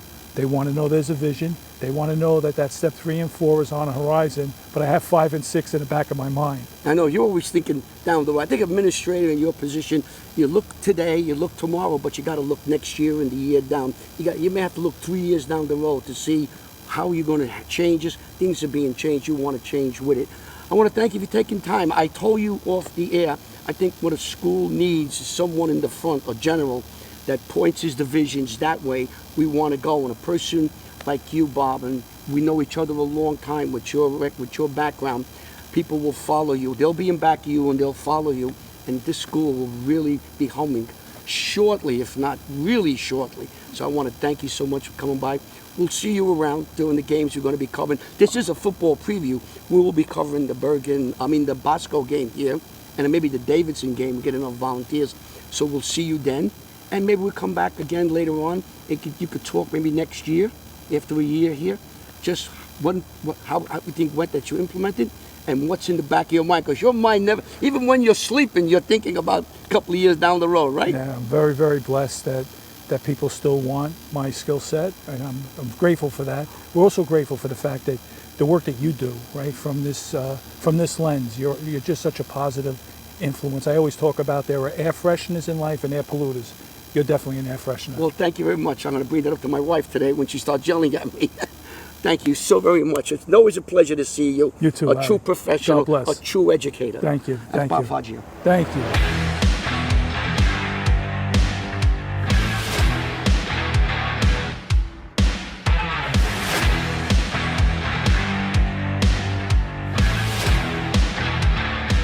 We're at Paramus Catholic High School and very happy to have their head football coach, Greg Russo. And gee, I was just saying, it was like almost a year ago, we sat here under this pagoda on the campus of Paramus Catholic. We talked about your team.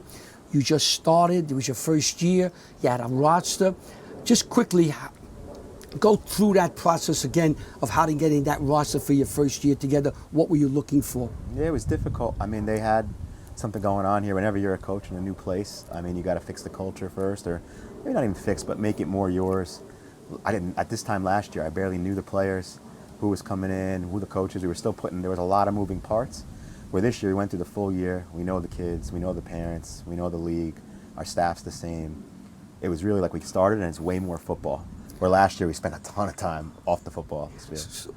The school had a hard time losing, I think, 16, 17 games. And then you came in and you lost your first game, but it was close. Then you lost another game. You lost a couple of close ones, and then you won that first game. Yeah.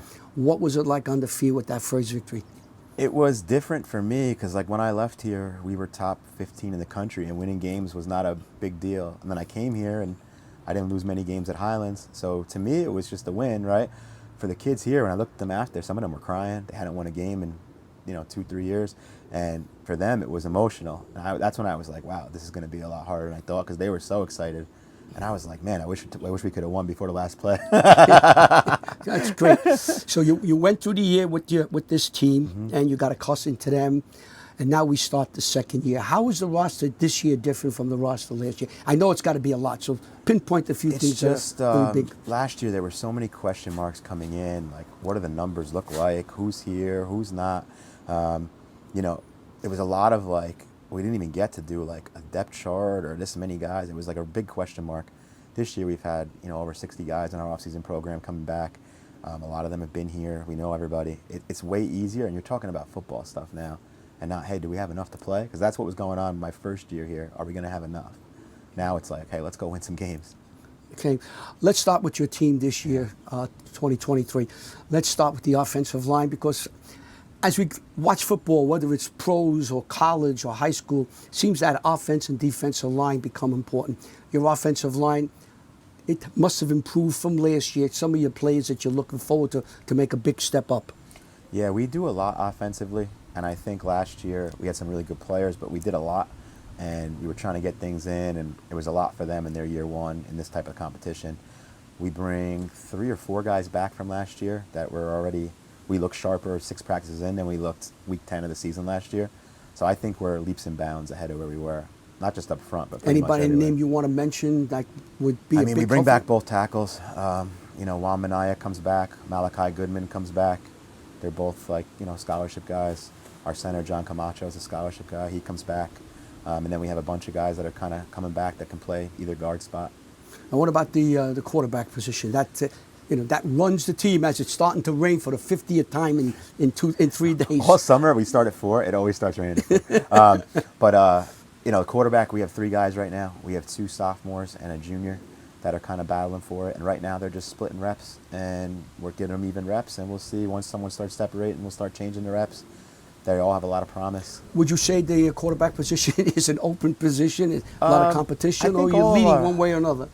For us, all the positions are open positions. It's like, right now we're 7 practices in, right? So a lot of times your older guys take reps at that point as they know more. But we're going to evaluate 22 summer practices. I think there's like 16 before we play our first game. Not until we scrimmage that first time will we really say, like, this guy's a 1, this guy's a 2. And even then, it's all kind of rolling. So for us, we look at every position that way. And these are sophomores you're talking about? 2 Any sophomore- freshmen? Everybody. No, I mean we have a couple freshmen that our freshmen have just started coming to practice because their school year just ended, so it's hard to say. Would some freshmen be varsity? It's possible. You know, we have a kid right now, Nakai Martin, has been practicing with us. He looks great. Could he be a guy? I don't know. We won't rush him. What about the other skilled positions, your running back position and your wide receivers? You always seem to have speed on the outside. Yeah. Always. So running back, we bring back Xavier Williams, who played last year and started. He was a sophomore. Started here as a freshman when they didn't win any games. I remember watching Now him. he's going to be a junior, and he's older, and he got a lot faster. He looks great. Did he bulk up at all? Yeah. I mean, well, he's a wrestler, so he was always pretty big, but what he did is he got faster. And I think he's going to have a big year. Kenyon Massey's a receiver, doing really well. You know, I think he's going to be an excellent player. He's dynamic. The guy that's kind of under the radar a little bit, James Deli, is a track star here. He runs a sub 1100. He'll play receiver and corner for us, and he can really fly. We have bigger guys on the outside. You know, Preston Parham's an outside guy. He's a bigger guy. We have Bezzy's our other receiver that can play in a bunch of different spots. Jeremiah Tirado is a safety that'll play some receiver. You know, tight ends, we have Christian Bartholomew, who played some last year, that's back. We have, you know, a couple guys in that spot that really can do a good job. Jordan Moretta is a sophomore, who I'm really excited about. It's a tight end. So I love the skill guys, and I think the line is going to be really good, and we're going to be exciting because we have way more speed than we had a year ago, and I think the continuity of being back with everybody for a year, I think that alone is going to really make What a about difference. the defense now? What kind of defense are you going to run? You're going to run a 4-3, 3-4? We always interchange it. You know, it really depends on who you're playing and who we have. But like defensively, you know, we'll be a mix between a 30 and a 40 based on who we got. I'd say our backers are really our strength right now. Any plays you want to mention? Yeah. On defensive line, linebackers. Yeah. So on the linebackers, Makai Catino comes back from a year ago. We moved him down from safety. He'll play outside backer. Xavier Williams will play some outside backer, who we talked about. Our inside guys, we really have, you know, we have a good amount of guys, but like right now it's you know, Justin Tilton, Zayden Hughes. It's I'm missing somebody. Makai Moore. All right, we have a lot of guys. So my guess is we don't really designate like starter or not. In this league, the way how fast everyone runs offense, you better have 6 to 8 backers that can play. I was going to mention that the teams you have to play and who you have to match up, they're outstanding wide receivers. Your back 5 or back 4, back 5, whatever you're playing, have to be very good, quick, to the ball. And you need more of them. Like when I played in the 90s, I mean, like the same guy stayed out there because would you run half the plays they run now? Now it's like these guys, you're talking about 70, 80 snaps they're playing against, and sometimes fast. So where it used to be, hey, these are our 4 guys, it's like, nah, you need 6 or 8 backers. You need 6 to 8 D linemen that can come in and, you know, come in on different drives. Is that changed because of the quality and the speed of the teams you play, including yourself? The way that this league has evolved, the speed and the quality put a lot of pressure on you? The coaches put a lot of time in. They can run things from the sideline. I think the biggest thing was signaling, like the no huddle stuff, whether it's wristband or signals. The offenses can go fast. The play callers feel like they can always get in the right play. You going to play up tempo? Yeah, we always mix it. I think most of the teams in this league kind of mix it. But because of that, that's why like you're like, hey, you can't have 4. You know, you got to have 6. That's amazing how you have to be able to put a number of people in. Now, your schedule, you're going to start, I guess you're going to start sometime like on August 25th, 26th. Yes. Who you play? Who's your first game? Cleveland Heights in Ohio. You going to go out or they coming? We're going out. You going by bus? You taking them out by bus? Yeah. What's the team look like? They're very good. So the Kelsey brothers that you know everyone knows from the Super Bowl and stuff, and they played there. So they're a really good football team. They're one of the best teams in Ohio. I was looking for a game and I couldn't find one, and Coach Narduzzi from Pitt was here, and he called me a week later in their office. Hey, these guys want a game too. You want to play them? They're really good. And I said, yeah, they're triple option, which is different. A triple option? Yeah, they're really good, and it's a hard game for the first game. That's a tough game, too. It'll be fun, though. That's tough to defend for sure on the first game, because you don't know what you're looking at. No. Well, yeah, you pick it. What's your schedule? I know we're going to be here, I believe. We should mention that now. We'll be here on October 13th. I think you play St. Peter's, and that'll be our meatball game. Awesome. John Francola's already getting the meat, and he's getting ready to make it. Make the meatballs. We know the luck we can get. I hope so. we'll make sure you and your staff get a meatball. But some of the teams that are going to be playing here and on your way. So we go to Ohio. We come back. We play. I want to say it's Hudson Catholic here, Pope John here, Chaminade there, DePaul there, Seton Hall here, then it's Don Bosco, Peters, Bergen, and I think only Bergen and Peters is home. That is a formidable schedule. Yeah, it's a good schedule. There's no breather. There is no. I remember Jimmy Avitable, who works here, always said to me, "There's no breather anymore. You don't have a game where you could say we could take not a week off. We don't have to worry about every game. You got to be up. You got to be up. Or you're going to get smothered." It's the best part of being in this league because, like, you even watched during the season. Like last year, I think it was, Bosco beats Bergen in the regular season by a lot, and everyone goes, "Oh, the championship game is going to be a blowout." And it was like they blew them out the other way because the margin in this league for winning and losing, it's really small. And if you don't play well that day, like, you're going to lose, and it doesn't matter what team you're playing. Like, you got to play well. So I think it's great for these kids that want to go to play in college because that's the same way, I was at that Bergen game where Bergen lost to Don Bosco, and Don Bosco, the big line, just mauled them and mauled them. Figured they'd come back at MetLife Stadium for the championship. They never got a chance. They scored so quickly. They put Bosco on their heels, and they went for an easy victory in the championship. You're right. It's a small margin, and you have to be ready to play every week. Even in our games where we lost by a decent amount sometimes, when you really watch the tape, it's 2 or 3 plays go different, and you feel like, we could win this game. So early, I thought we should have won a couple, but we were so new. We couldn't finish them. And later, I felt like we did some really good things. We made some big mistakes. Like, you limit the mistakes. A lot of those losses could be wins easy. And that's our job as coaches and as a program. Like, we gotta get there. Yeah. I guess the first year, they're not used to you. You're not used to them. Communications may not be at 100%. And that could be a mistake there. And you're right. Your teeth. Well, you want to talk a little about, just very quickly, your coaching staff? Anybody new coming in that we have to know about and say hello to? All the same. I mean, we got some great coaches. I love my staff. Most of my staff's been with me a long time. Brian Durango's the defense coordinator. He's the head track coach here. He's a great guy, man. Great defensive coach. Great with the kids. Knows how to win in track. Knows how to deal with. I think a lot of guys are great X and O guys. It's like, can you deal with players? Coach co-ed track, and you learn how to do that real quick. So he's done a great job with that. Coach Brian Walker's coming back, and he's going to be our defensive back. He was here during our championship runs. Coach Wallace coaches the linebackers. Orrin Wilson coaches the D-line. He was with me at Highlands. Awesome coach. On the opposite side, Matt Taruli's been with me since we were here with Coach Partridge many years ago as the O-line coach. Kareem Walker is going to coach the running backs, former running back at DePaul. Receiver coach is Terrell Vessel, who played at DePaul as well. He's receiver coach. Tight ends is Coach Gavin, who's been with us. He's coached at Joe's. And then who am I missing right now? I called line. Coach Andrew Brito, who played here. He's I remember him, sure. He was all Metro as a senior. He just came back with us. He just finished college, and he's going to coach the quarterbacks for us. So we have a good mix of guys who have been around a long time and guys that are kind of just starting out.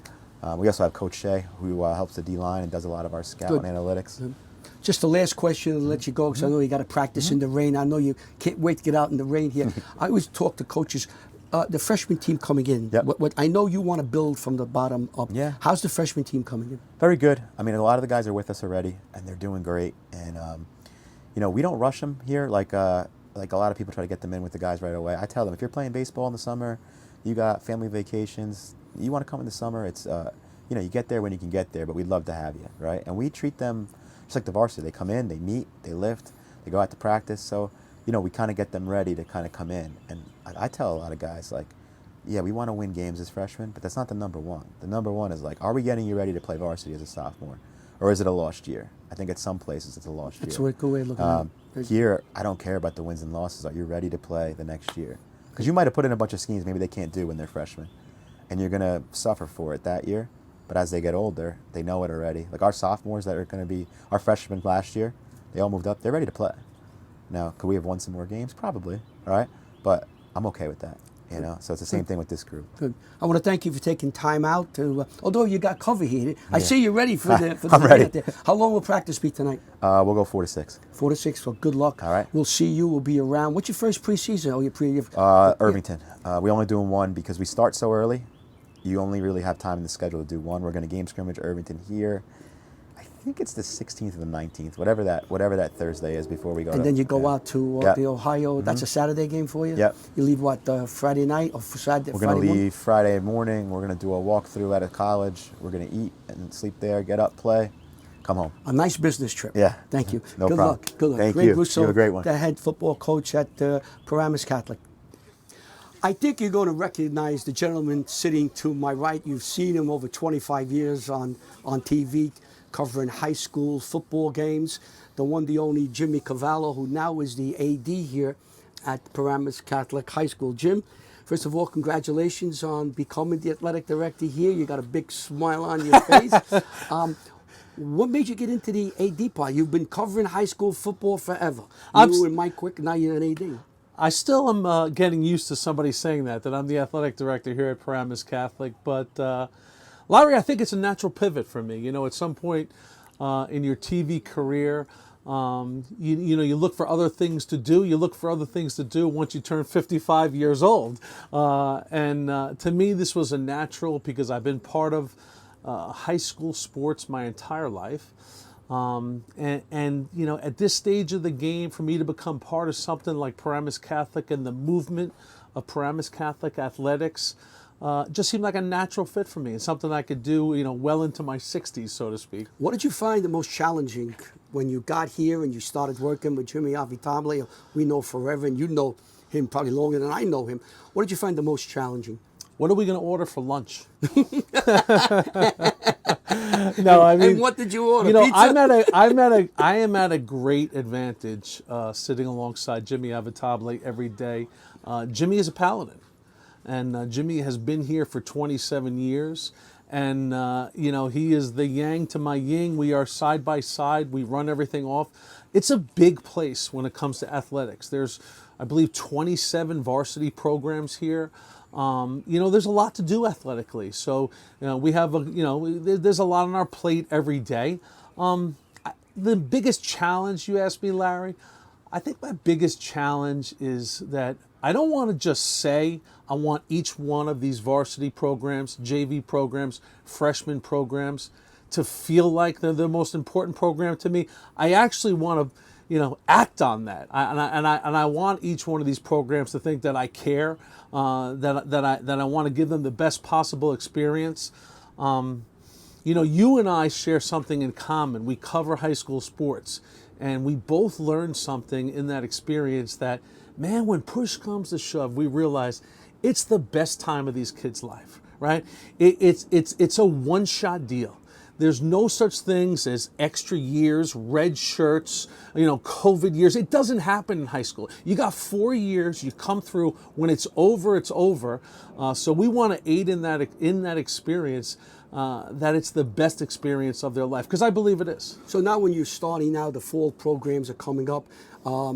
Some of the sports you got to get involved with other than football. Everybody talks about football in the winter, but you sound like our soccer coach. Yeah, all the soccer coaches and the other coaches. Some of the teams that you're going to have to deal with. Who are they, and how are you going to help them? Yeah, I mean, you mentioned it's the fall. I mean, it's soccer. It's it's amazing. The one thing about high school sports is when the school year ends in June, and right now we're in late June. As soon as graduation is done and a few barbecues, all of a sudden it feels like fall sports has begun. And that's just how it goes. And it's not just football. You see the soccer team out here now. You see, the soccer coaches worrying about their equipment. And, it's just amazing. It's all part of the commitment that we know that high school sports has become. And listen, it's something, it's just a reality. You could think it's time for everybody, the school year ended, it's time for everybody to go to the beach and relax by the pool. But that's not the reality of the situation. The soccer kids are here working out. The football kids are here working out. The wheels are already turning. You're thinking about now with all the different transfer rules, who might be coming into the building. You're hoping kids don't leave the building. You deal with the realities of the situation. And do you have to start thinking now to the winter sports, or that's on the back burner? Oh, we're thinking, Larry. You're thinking. Okay, I know you have a good. We have made. Listen. We've made some seismic moves, when it comes to basketball. The funny part is I graduated Villanova University in 1990, and Bill McPartland is the great AD that I'm taking over for, and Billy's not going anywhere. He's just going back to coaching and teaching. He'll still be here at Paramus Catholic. But Billy and Dr. Stephanie Macaluso, the principal and president here, they hired 2 new basketball coaches at the same time they hired me. So I'm going to kind of get credit, okay, along the way. And they hired a Villanova guy as our boys basketball coach. We all know him in Tim Thomas, Timmy TNT Thomas of the great, Patterson Catholic. He was at Villanova for 1 year, 14 years in the NBA. And then Eddie Hodge. Eddie Hodge is our new girls basketball coach. Eddie Hodge is a guy that played high school football for Greg Toll at Hackensack.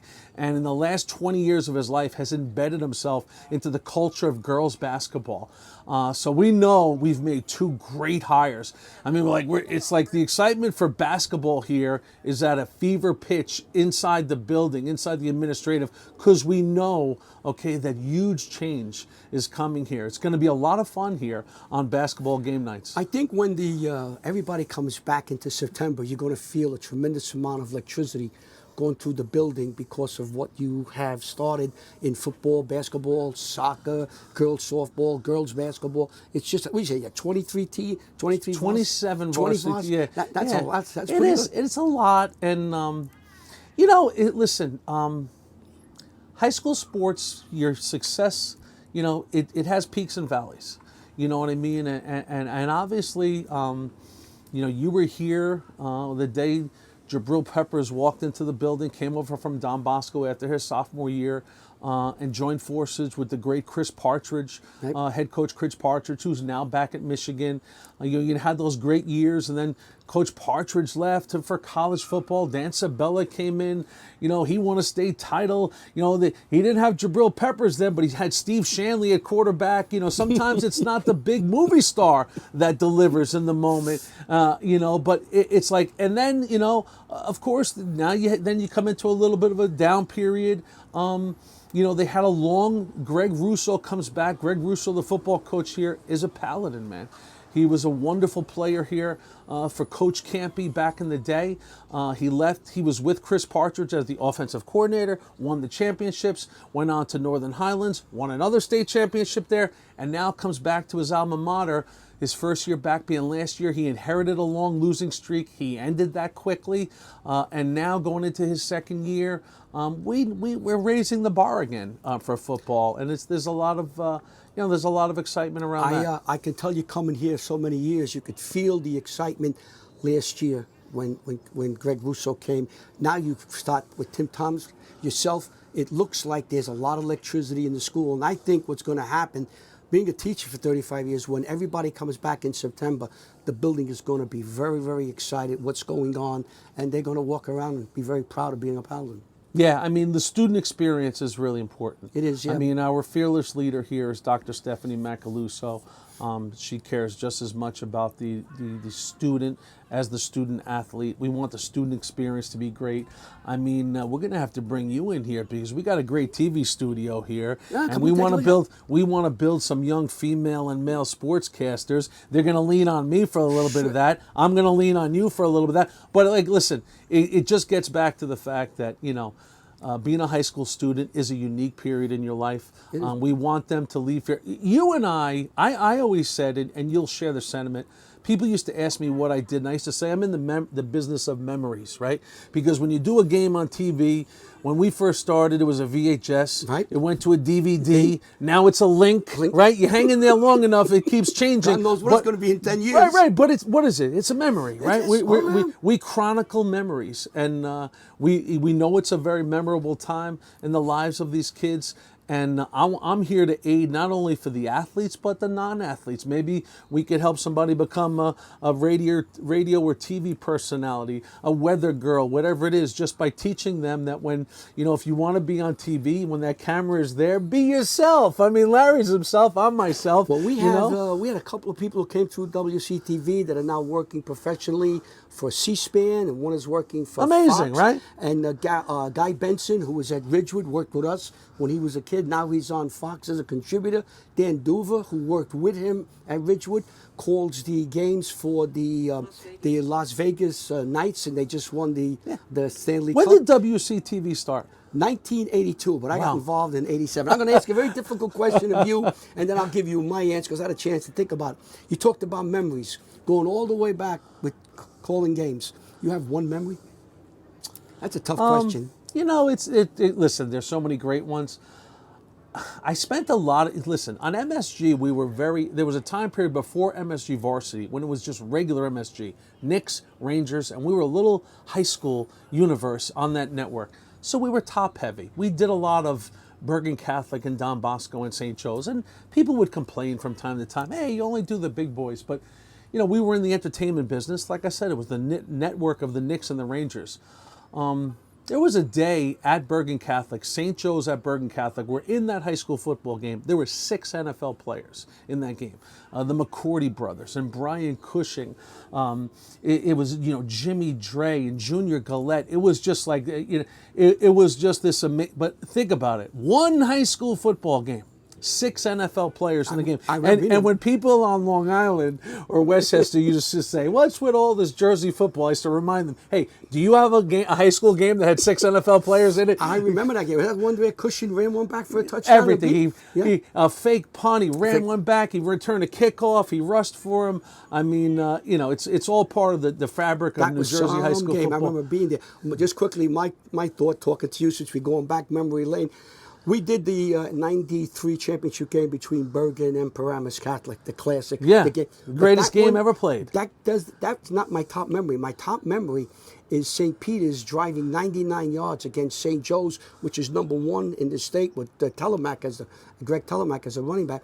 They were 99 yards in 3 minutes, went for 2, and beat St. Joe's 22-21. November of '89. Oh my goodness! You know, listen, and you could go on all day. Yes, I mean, you we can. mentioned Jabril Peppers, okay, and whatever you think of the fact that he transferred from Don Bosco to Paramus Catholic, at the end of the line, he won 4 state titles in football.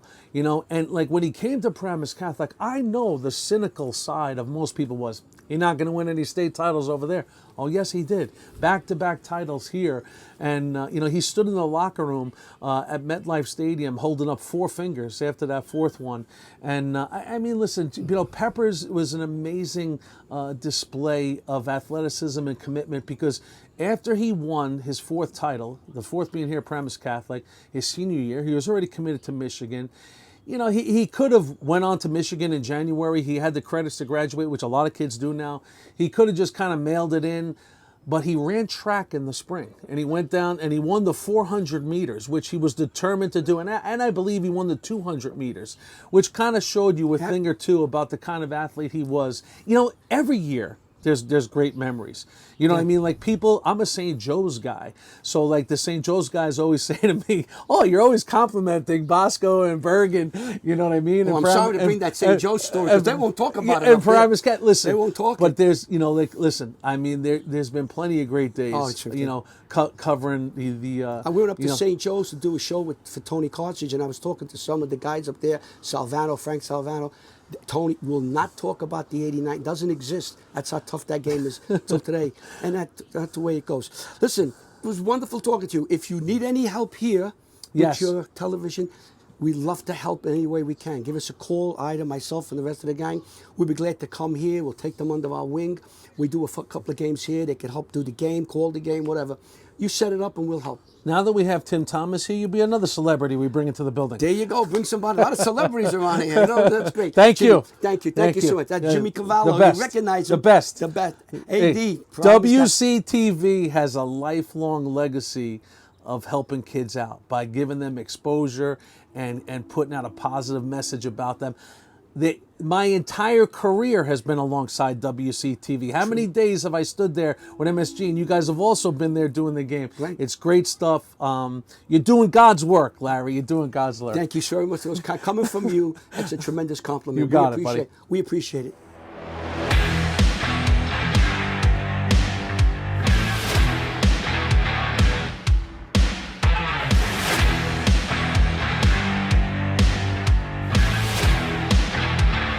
We're at Rutherford High School, and with us today is Coach Steve Dunn. And Coach, thank you so very much for having us here today. It's a beautiful day, and I'm sure you're moving along very quickly. Your opening day is about 6 weeks away. So how's the team look so far? Well, first, thank you for having us, Larry. It's a pleasure to have you here.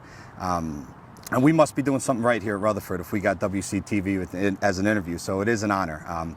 Things are going well. We have a lot of the kids back from last year's team, and most of our kids they understand our system, our scheme, and they're bought in. So as a coach, I think that's probably the biggest thing, that you get kids to buy in, and so far so good this summer.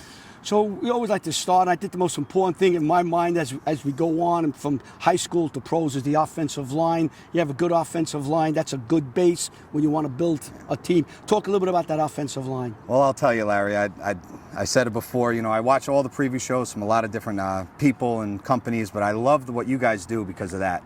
You're always asking about the O-line first. It's your first question. So you must know something about football. Our O-line is in pretty good shape. We returned 3 of our 5 starters. Our center, Arthur Costan, our guard, Mr. McGill, okay. We have Mr. Cerulli, Luke Cerulli is a tackle, and we have a handful of kids competing for the last 2 spots. We have a tackle in Lou Morella. We have a junior, Ryan Hayes, who could play kind of guard or tackle, maybe even center. Andrew Muller, and a senior, Chris Laura. Now we're going to have to do our best to try to find a fit. But that's our job as coaches, to find a fit for those kids. Most of these people on the offensive line, they had playing time last year. They had some time. Yeah. Besides those 3 starters, the other group I just mentioned, all of them got time in at the varsity level. So we had quite a few injuries actually last year. So how to look at it with returning starters, a lot of people got playing time last year for us. That's something you can't coach, injuries. Yeah. So you get behind the offensive line, you have the quarterback. You had one of the better quarterbacks in Bergen County. I don't see every quarterback in the state of New Jersey, so I can't say he's the best, but Van Weber was truly special. Well, I'm more biased than you are, so I could tell you that, in our opinion, Van Weber played the position of quarterback as good or better than anyone else in the state. So he's going to be, you can't replace production like that. He had 31 touchdowns, he had 1 interception. On top of that, he's a great kid. He was a leader. He led us to 2 straight NJIC championships, 4 playoff wins. So something like that is irreplaceable. But we're gonna look different this year. We got to find a way to not replace him, but to look different and try to get somewhat of the production that Van gave us. Before we get into the 2 quarterbacks, you mentioned something I'd like you to explain to me, not for the fit me. What do you mean when you say he played the position? People look at a football game and say he threw a 30-yard touchdown pass, but there's a lot more going into that position than just throwing the ball. Oh, there you go. You're absolutely right. Van, when you watch him, it jumps off the screen. He can make any throw, but on top of that, he makes good decisions. He puts us in the right spot to succeed. A lot of times we run these RPOs where it's run pass option, and he always seems to make the right decision. And he's a leader on the team. If you ever came down here pregame, you would see him with the O-line, kind of butting heads, getting people fired up. So he's someone we're going to miss a lot this year. That's our biggest concern, or our number 1 job is to try to find a quarterback. So who do you have slated, and how's the competition going now at the quarterback position? We have 2 kids. We have a senior in Jack Daly. We have a junior in Chris Joya, who's a 3-sport kid, and they've been competing very respectfully. It's been a kind of a joy to see. They're both progressing. It's kind of 7-on-7 season. We're sitting here at the end of July. They've both been splitting reps, and we'll see how it goes moving forward. At the end of the day, we got to make a decision on who gives us the best chance to win. So we're going to talk about now the wide receivers, but we got to talk about your tight end, which is really, from what I understand, a little bit that I've read, something you've told me, he's really something special. He's a special player, and those players don't come to Rutherford every year. So I think Ryan has something around 30 offers. With schools like Boston College and Syracuse, Pitt, West Virginia, Virginia, Duke, Alabama. Right now he's committed to North Carolina, but I think more than that, when these coaches come in, they want to know about the player, obviously, or the kid himself, his personality, his character. I think that it proves a couple things. Number 1, that hard work works. The kid was a starter since he was a freshman. He gets better every year. Number 2, that his character, and he could have went and played anywhere, obviously, a kid like that, but he chose to stay home with his friends, and he's just a good kid, comes from a great family. And number 3, I think it's not just a win for Rutherford. I think it's a win for all public schools, that you could stay home, and if you're good enough, you'll still get noticed. And I just think it sends a message that you don't have to go to the non-publics in order to get recruited as he did. Any wide receivers you want to mention now that's in the mix? Yeah. Well, Ryan actually played wide out mostly last year. He's gonna be all over the place this year. So we got a couple new faces at wide out. We got a little more to replace on offense and defense, but we have a senior, Khalil Fortinet. We have a couple juniors. Mateo Corralo, actually he's going to be a sophomore, and we have a junior in Drew Carney, who looks really good. He's been impressed so far this offseason. And running backs, we have to touch on them. I was here last year. I saw you play a couple of games. Your running backs always are quick, fleet-footed. They hit the hole. They got good decision making. Who do you have this year? Yeah, well, both our returning backs are returning from last year. Both our leading rushers. There's a senior in Cole Gumas, and there's a junior in Nick Laura. So we got both them back. Our slot receiver, we're probably looking at a kid, Matt Scheibe, who's another 4-year starter for us. And what we really have to do, we got to find a fullback, what we call a B-back in our offense. And, we had a graduation of a kid, Zach Hernenko, who was an outside linebacker and B-back for us. So we got to find that, and the quarterback is really the big issue that we got going on. Let's just touch a little bit on your defense now, because defense has got to stop the other teams from scoring. You're going to face some teams that are going to try to put up a lot of numbers. Talk a little bit about your defense, your defensive line, linebackers, and safeties. Anybody you want to mention? Well, unlike our O-line, our D-line, we like to rotate in. So all of our guys have got experience down there. Ryan Ward's a defensive end. We have Gavin McGill, who's a D tackle, and our big guy, Dave Rojas. He started D tackle last year. He's also in the mix on the O-line. I didn't mention him. And then on the other side of the line, we have juniors in Lou Morella and Ryan Hayes. So, we got some experience, and also our center, Artie Kostan, he could play anywhere. He could play tackle or DN. He's a great athlete. Our 2 linebackers are back, Luke Cerulli and Chris Laura. Our 2 safeties are back, Joy and Scheibe. Our 1 corner's back, the kid Cole Gumas, the running back, and the other corner, Mateo Corralo, got a lot of playing time because of an injury, but and there's also the Drew Carney coming up. It's a lot of the same names. We don't have enough to go 2 platoon like a lot of teams that you interview, but we kind of take pride in our toughness that we're able to play 48 minutes not doing that. Let's explain to the fans out here. You and I had a nice discussion before we got on here about the league that you're in, the NJIC. Yeah. You only have 5 games. Yes, 5 games scheduled. So you have 5 games. Any one of those teams you want to talk about quickly? Well, I can talk about all of them. I can talk about all of them. We open up at Lodi. I'll try to be as quick as I can. On the 31st of August. Then we go to Glen Rock, who's probably been our biggest nemesis since joining the NJIC in 2010. We were in the league with Westwood before that in the old BCSL American. But then we'll go to Garfield. We're home against Garfield. We are home against Beckton, which concludes our division. And in the way the NJIC works, you have a division. Each division winner goes on to a NJIC playoff. So we have 3 goals in this program. 1 is to win our division. 2 is to obviously win the NJIC championship, which is a big deal for us. From what I understand, we're one of only 2 conferences in America that do that. And then 3, obviously, to make a run in the state playoffs. Right now, it's to win an actual state championship, which is new. So we were talking before that you play 5 games, yes, and then the NJIC will then take the next 3 games and they'll match you up. Yeah. So explain that a little bit. So what they do is, if you there's 4 divisions. The 4 division winners go on to a playoff, and we have a playoffs before the state playoffs. And then everyone else gets matched up by seed. So if you were second place in the division, you play the other second place team, and so on and so forth down the line, 1, 2, 3, 4, 5. So you're getting competitive games at the end of the year. If you're struggling, everyone likes to talk about the top of the conference, and probably rightfully so with the playoffs going on. But if you were struggling and you were an 0-6 team, or you were a 3-3 team, not that that's struggling, you're playing the other teams that are your respective records. So you're getting competitive games at the end of the season. I think everybody who sees this and watches it really enjoys it and thinks it's a great idea. Before we go, we talked a little bit about it, and this is something that's always special to me. A program here where you have your team is built on your feeder program, and you said you had a great feeder program. Yeah. Talk a little about those guys who work down there with the kids from 3rd grade to 8th grade. We have a great feeder program. We have a guy who's been running it, Mike Pascack, for about 20 years now. I think over 20 years. And we work very closely with them, and they got really good coaches. Rutherford, and he says it all the time, it's not like we have special kids.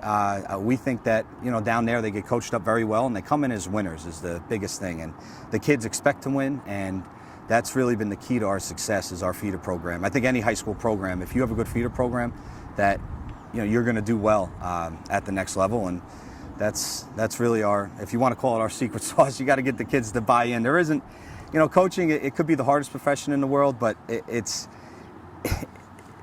basic point, it's pretty simple. Get the kids to buy in, have them play hard, and we like to take pride that, we're a team that we can't guarantee a win every week, but we're going to guarantee we're going to give you our best shot. Well, the time that you've been here over the last couple of years, you've perfected that formula very well. You've put out a very competitive team. Your team will be competitive. All the, I want to call them veterans, all the kids who had a lot of playing time last year, and you should be successful. Like I told you before, what's on paper sometimes is not on the field. But I think you guys are going to be very, very successful. I want to thank you for inviting us here, and we hope to come by and see you. Maybe we get a chance to come by and do a game for you. We would love to do that. We would love to have you, so I appreciate you. Thank you very much. This is Coach Steve Dunn, Rutherford Bulldogs.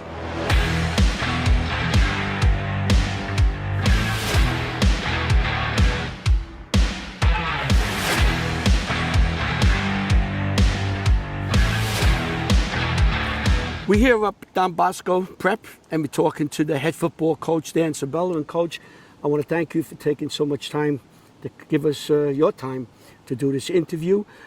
We sat here almost a year ago, and we talked about your team. The team has changed. I read somewhere, and you got to tell me if I'm wrong, that something like close to 30 kids graduated from the program? Yeah, we lost a really good senior class, 31 seniors, a lot of experience, especially on the offensive side of the ball. But we're excited. We got a bunch of young guys who are chomping at the bit to get going and waited their turn for some opportunities. So new year, there'll be a lot of new faces out there, but that's why we're out here working. Is that what you tried to do last year with maybe the sophomores and the freshmen, to give them a look at what varsity football is like, knowing that you're going to lose these kids? It wasn't a surprise. You knew what was coming down the road. Yeah, I mean, look, it's always nice when you can get some younger guys, some varsity experience, and late in the year we were able to do that in a few games. But we've been out. We've had a good summer. We're getting guys a lot of reps. We're spending time in the classroom, so I feel like we're on a good path. So let's talk a little about this 2023 team. We'll start with the offensive line. Last year's offensive line, I didn't say it's the best offensive line I've ever seen, but boy, you had to be up there in the top 5.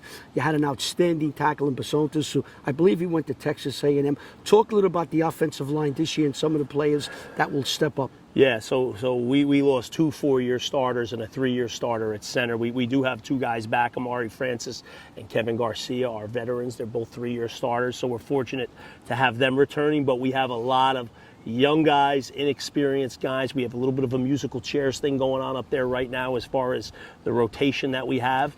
And, we're going to use the preseason and our scrimmages to find out who we're going to go with on opening day. But that's definitely a work in progress. It's definitely a concern for us. We have to get a lot better up there and do it quickly. Okay, so now we go back on the center quarterback. Last year you had an outstanding quarterback who I saw grow. I did a sophomore game, I did a junior, I saw him senior, Marinucci. He's gone. Who's taking the reins now? So we have 2 juniors, Charlie Lamort, who was our JV quarterback last year, did a great job for us, has played a little bit. And then we have a new player in our program, Devin Sisler, who's also a junior. They're both very similar. A lot of their strong points, they're both big, tall, strong-armed, intelligent, talented young men. So we're trying to put them in as many pressure situations as we can, trying to simulate game-like situations, and their decision-making, right, and their accuracy and their ability to just run the offense and be efficient. Whoever kind of pulls through at the end will be the guy that will go with opening day, but they're making each other better. We're splitting the reps right now, and so far it's a pretty even race this preseason. I'd like the people to understand, they go watch a football game and they see the quarterback make a throw, and they say that quarterback is great.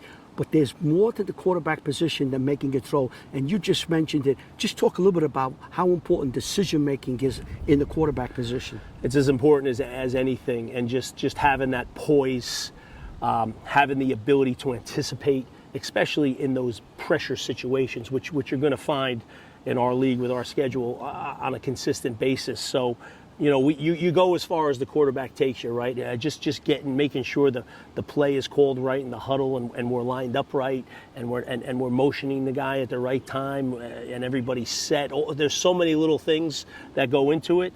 We're fortunate; we have two guys who like we said, are really talented. So, we're going to need both of them. Thank you for explaining that, because I tried to explain to people I can't do it. You did it. You played. You know what goes into it. Now your running backs, I think you're a little bit more stable back there. You got some players coming back. Yeah, Logan Bush had a tremendous year last year as a junior. Really came on to the North Jersey football scene when Ronnie Heath went down and Logan got his opportunity, and he's put about 15 pounds on since last year. He's explosive. He looks really good in the preseason, and then we're kind of developing some guys behind him now. Jaden Richards is a rising junior who's looked good, and then a couple other younger guys are kind of splitting reps up, but Bush will be the main guy for us. Right now, of course, everybody says you win championships and you do very well on defense. You score points, but you got to make stop the other team from scoring. Talk a little about your defense up front, bringing back players. Yeah, so we didn't play very well on defense last year. We had a rough year, really throughout most of the season. That's the bad news. The good news is as a lot of the guys are back and they're a year older, they're a year stronger, they're a year more experienced. So I think right now the defense is ahead of the offense, which isn't really abnormal for this time of the year, but we're very optimistic on that side of the ball. We've got some guys who can fly around and make plays for us. Our defensive line across the board, we feel like we have some depth there, which is nice to be able to say. Jordan Thomas going to be a 3-year starter. Aiden Hronik's going to be a 3-year starter. Lamont Lester out on the edge there is a beast. Robert Eakins, who's a young guy, a rising sophomore, will be on the other edge. Andrew Lynch providing some depth behind. Matt Maietti providing some depth. So feel really good about the defensive line. That's right. And when you get to the secondary, the backside, anybody in particular that we should look for? At least I should look for if I'm doing your game. Yeah, we got to definitely, again, that's a place we're looking to really show improvement on from last year. We have a junior, Marquette Dorsey, who we think is going to be a special one, a corner who can really play. Connor Cosgrove's a returner back there. He's playing a little safety end corner for us. Talented, athletic kid. And some youngins. Jack DeMena's a rising sophomore. You're actually going to see a freshman back there, which we're really excited about. So, like I said, mix of experience and some youth, but definitely a lot of talent. Now, when's your first scrimmage? Down and distance scrimmage. When's that coming up? That's going to be on the 18th. It's going to be here. Del Barton's coming up here. We're going to play them at 6 o'clock. That's, they were a semifinal team last year. They had a good run. So that'll be good work for us. Looking forward to it. And now the schedule, I know the first couple of games going to be, I think you're going to be away the first couple of games your schedule is? Yeah, we go down to Archbishop Spalding on the 25th, so we're 23 days away from that. We played them last year. They've got one of the best quarterbacks in the country, a talented football team. We have Erasmus Hall here, week 2 from Brooklyn. Right. Again, really talented team. And then we play St. Joe's back-to-back. We play St. Joe's Montvale, and then we have St. Joe's Prep of Philly, and then we have Bergen Catholic and St. Peter's. So it's pretty competitive first 6 games. When you get into your league, every week is a challenge that you have to meet, or you're going to get beat soundly. We're hoping to do your first game back. I think your first game back in New Jersey would be you at Don Bosco at St. Joe, so we're looking forward to that game. So you got a tough schedule, one week after another. There's not one, I hate to say breather, but there's not one game you can say, I think we could handle this team. Every game there is going to be tough. I couldn't agree with you more. So we got to stick to the plan, which is one game at a time. You can't look past anybody. Is that how you challenge them? Is that how you motivate them? Is that how you prepare for a season like this? Absolutely. I think that's the only way. I mean, that's how we have to challenge ourselves the same way as coaches. You can't look ahead, and like you said, you certainly can't take anybody lightly. So it's just that mindset. Win or lose, come in the next day ready to work, ready to prepare, and be ready to go in what's going to be a tough matchup. So basically, what you're saying is, win or lose, you have to have amnesia. Forget what happened and come back in. Correct the mistakes, but come back in. It's a whole new year. It's a whole new game every week. 100%. How much does that take out of a team when you get down to the October and November? Now you're getting ready for the playoffs. How much does that really take out of a team? And when I mean team and coach. I think it makes you better. I think I think playing that tough schedule helps you down the road. You know, you're battle tested. It kind of forces the maturity to happen a little bit faster, and you know, you like we said, you develop that mindset. You develop that you know, kind of that pace that routine that you have all year, and confidence hopefully is going to start to build as you go. Thank you. I learned something again sitting here next to you. I want to thank you. We go back a long time. We wish you luck. We're planning on covering the Don Bosco versus St. Joe's game. We look forward to it. Look forward working to you. Thank you so much for all the help you've given us over the years, I hate to say how many years back, but a long time. So we want to thank you, and we wish you luck on this field. I always look forward to this interview every year because not only do I enjoy talking to you, but we know we're real close. We're getting real close once we have this interview. So that's it. We're there. Can't wait to see you guys hopefully early in the season. We'll be there, and we'll come up and watch a few of your games here too. Appreciate it. Dan, thank you so much. Thank you so very much. That's Pleasure. Coach Dan Sabella, the head football coach at Don Bosco Prep.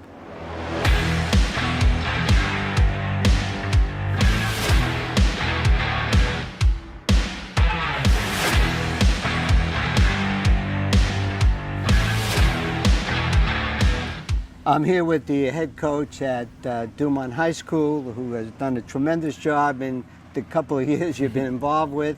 But, you know, let's just talk about, you know, where you were. At one point in time, the school here was instrumental, Dumont, in setting up everything that happens in Bergen County. At that point, we created, in the situation that you were getting into, you were at a point that you were losing staff. They didn't have the players, and what had happened in that situation, you had to decide something. What are we going to do here? We don't have the players. How do we get the players? And you coming into the program, you've done, I thought, a miraculous job, beautiful job. Thank you. Being a teacher and getting involved and getting the program going. So let's just take that step, you know, from the point that you were involved with that and what you were able to do, and then we'll get into and mention a lot of the players. You know, definitely. And where and what you have to do now. Now you have to go to the next step. Yeah. And we'll see you in a couple of weeks in the season at probably at Westwood. So. So let's just talk about your team. Yeah. Talk about your program. Sure. Well, you mentioned Dumont having a rich history, and I tell you that from the start. This is my 7th year at Dumont. And I can't tell you the amount of people that show up each week, whether we win, whether we lose, that the whole town has our backs, and that's really good. And to put a product on the field that the whole town could be proud of, and to watch them and to know that they're practicing hard and they show it onto the field, and that's really big to me. We don't want to run around out there looking like chicken with our head cut off, you know, so we want to make sure that the product is good on the field. And with this being my 7th year in the building, I think it's really strong, and a lot of coaches try to do this, and it's hard, but to get into the building where you coach and to have a presence in the hallways, and that's something that I try to do. You know, being a teacher in the building, being a part of different organizations. Recently I was just a class of 23, the supervisor for the class, and just being involved with them and showing face and showing that you care. And then hopefully that translates into getting more athletes out, and which is something that happened. And you mentioned, you know, our previous years, and especially coming off of 2020, we entered the Ivy League. So entering the Ivy League, there was such a big question when we walked off this field before playing that we didn't get a chance to play Thanksgiving Day game. We were told that the season's over for us, and we didn't know when it was going to start back up. So having a roster of around 25, 28 bodies, we didn't know what was the next school year was going to bring, or if there was going to be football. Like, there was a lot of questions. So heading into the Ivy was a great idea for us. And it kind of set us up, and it gave us a chance to play and to grow and to develop players. And then getting out of the Ivy and then transitioning back into our regular league was big for us. There was a lot of questions. We had the answers, but a lot of the people had questions about us, which is fine. Even our players did. We didn't know how we were going to translate. But just putting in the work onto the field, and then it showed throughout the entire year. And I've seen already, you know, the number of people that you have on the team, and I think you'd be very competitive. And now you have one unbelievable schedule. I mean, you're going to be seeing Westwood, the second game, I guess. But I think you've already made so many head start on this, and I think you built the defense and the offense, and you have the athlete, and you're getting the players out. Yeah. When you were down to 20 players, you know, you can't play against anybody at that point. And you have to. And to me, as a coach, you've done that. And now you can talk about some of your kids that you're going to be referring, that you're going to be needing to win some of those games down the road without giving a lot of secrets to the coaches. They know pretty much what Dumont has. Yeah, everyone knows everybody. So. Absolutely. So talk about your kids, your quarterback, your receivers, the offensive line. And yeah, well, definitely without my staff, I wouldn't be able to do any of this. And trying to minimize turnover through each year, but my staff is amazing. We have a bunch of teachers in the building. We have coaches who've been coaches for a long time, former head coaches of the program, and I never claim to be the smartest guy in the room, so I need people to help me and bounce ideas off of me and stuff like that, and I feed off of that, and I like hearing other ideas, and I know I'm not always right, and just having people there and say, hey, why don't we try this and do this? And I like that. I want everybody to be involved. With that being said, heading into our program this year, we have a battle at quarterback position. We have a senior, Josiah Guzman, who played receiver for us. He's a 4-year kid. We're transitioning him, seeing how he could do a quarterback position. And I also have 2 sophomores that are up and coming, who were part of the freshman team last year, and we had a nice freshman group last year. Last year we posted about 60 athletes on the team. This year we're looking around 55. So it's good. Even though we did lose a lot of seniors, we do have a replenishment in the freshman class, which is nice to see. And a part of that is our senior leaders, with Josiah being one of them, and then also Tyler Rivera, who's another 4-year kid for us. He's playing offensive defensive line. He's at tackle for us. And then also AJ Rosenberger, who is our center, and without snapping the ball, you cannot play the game of football. So he has been our center. This is going to be his 3rd year in a row for us. Knock on wood, never missed a game, never missed a snap. And last year he actually started playing more defense for us, and we're looking to rely on him, Tyler, and Josiah very heavily in this upcoming season. So I really see a great year. I love just reading that article. To me, it's unbelievable. At a point, you were almost completely out of football, and now you're rejuvenated and you have a program now.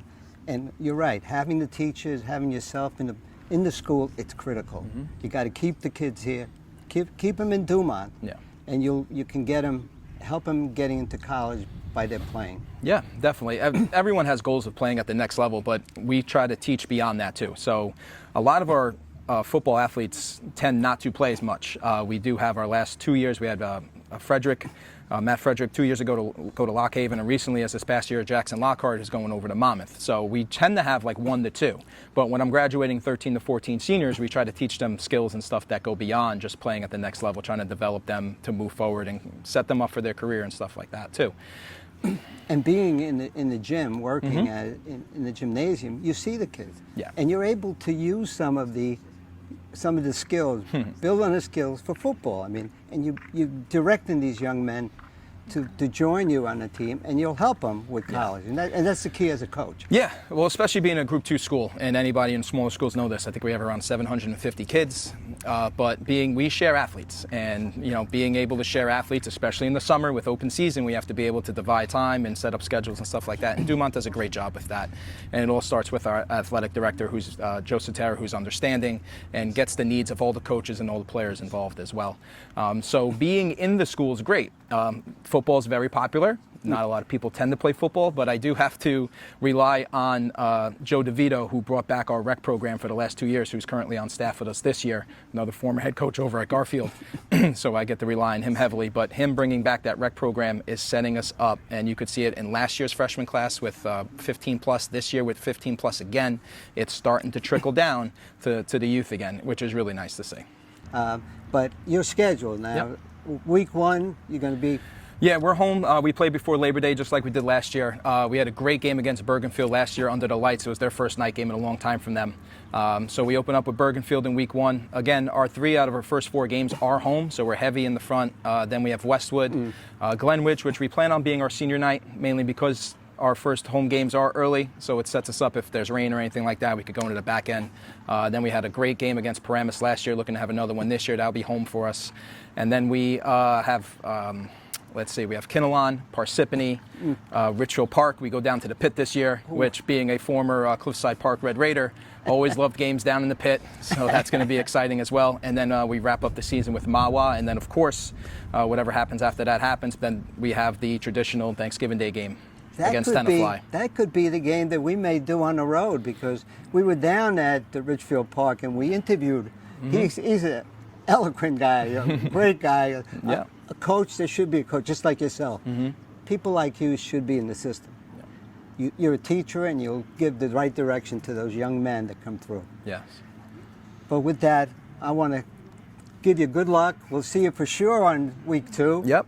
And then let's hope that our schedule, and we can come up here and do a home game. You know, it would be nice to come up to Dumont and do a game in the future. Yep. Good luck to you. Thank you Super very job, much. and you've done a great job to this point. And I know you're going to do even better job as you go along. Thank you.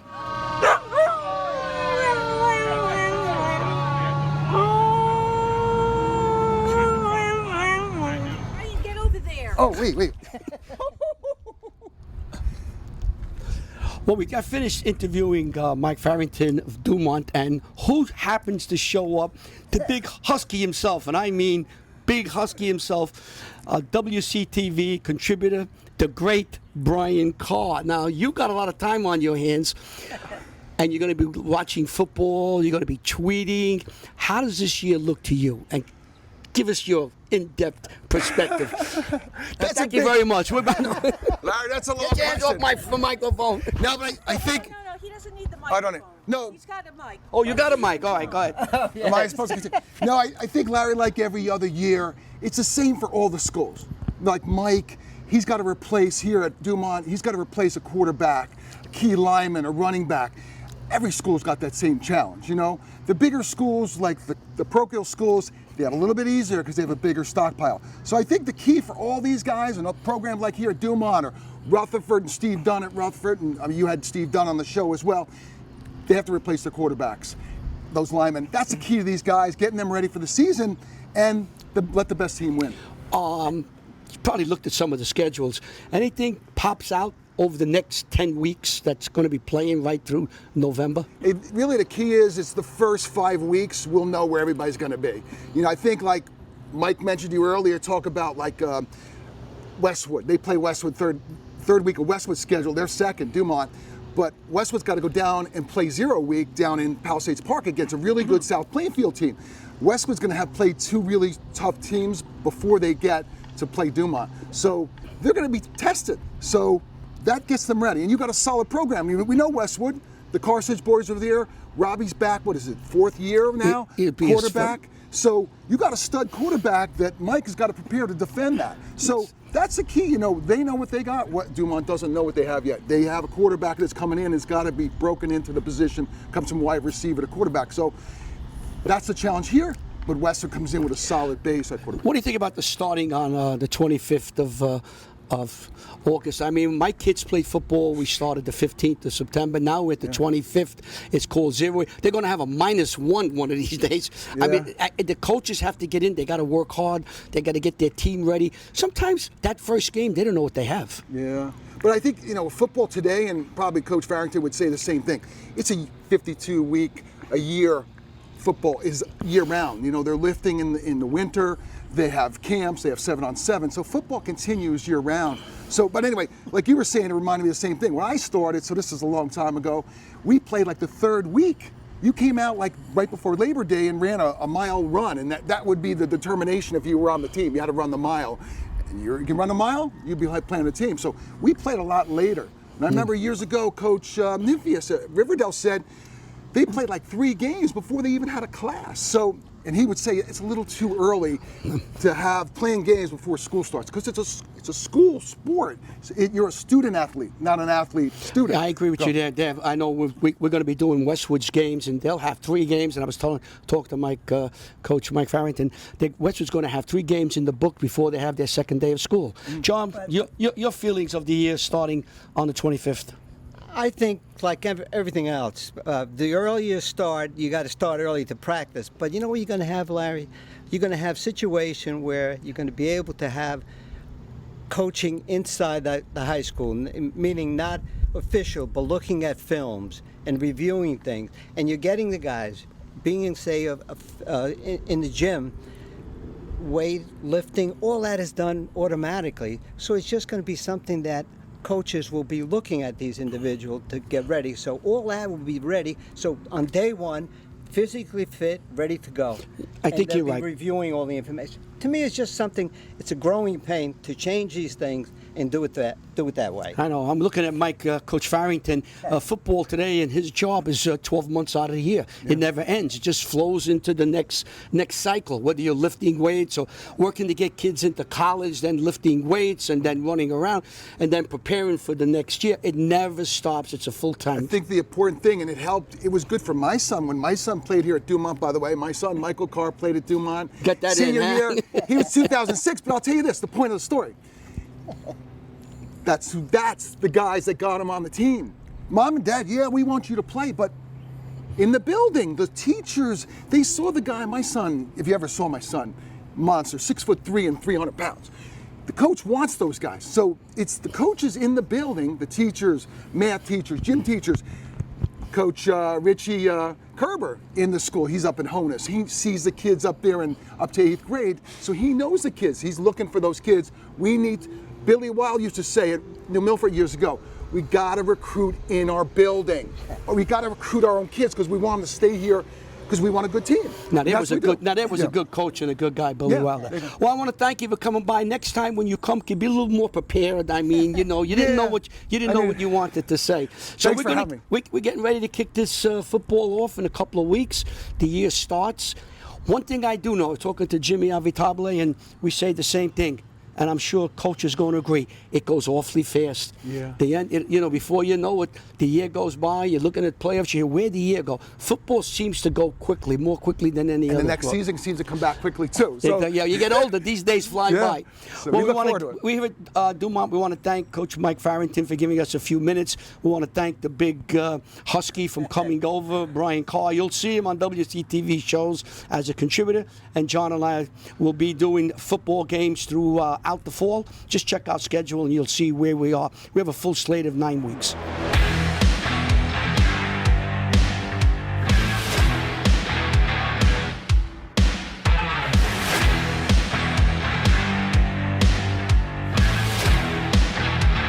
Well, we're here at Pascack Valley High School and we're talking to the coach, Len Cusumano, and thank you so much for taking time of your day. I know when we got here, you were just breaking up. I guess you had your morning practice. Yeah, I was just finishing up here. We've been at it all summer since June, so it's still good to be out here, ready to go next week for official start on the 7th. So with your team now, how many student athletes you have, freshman through senior?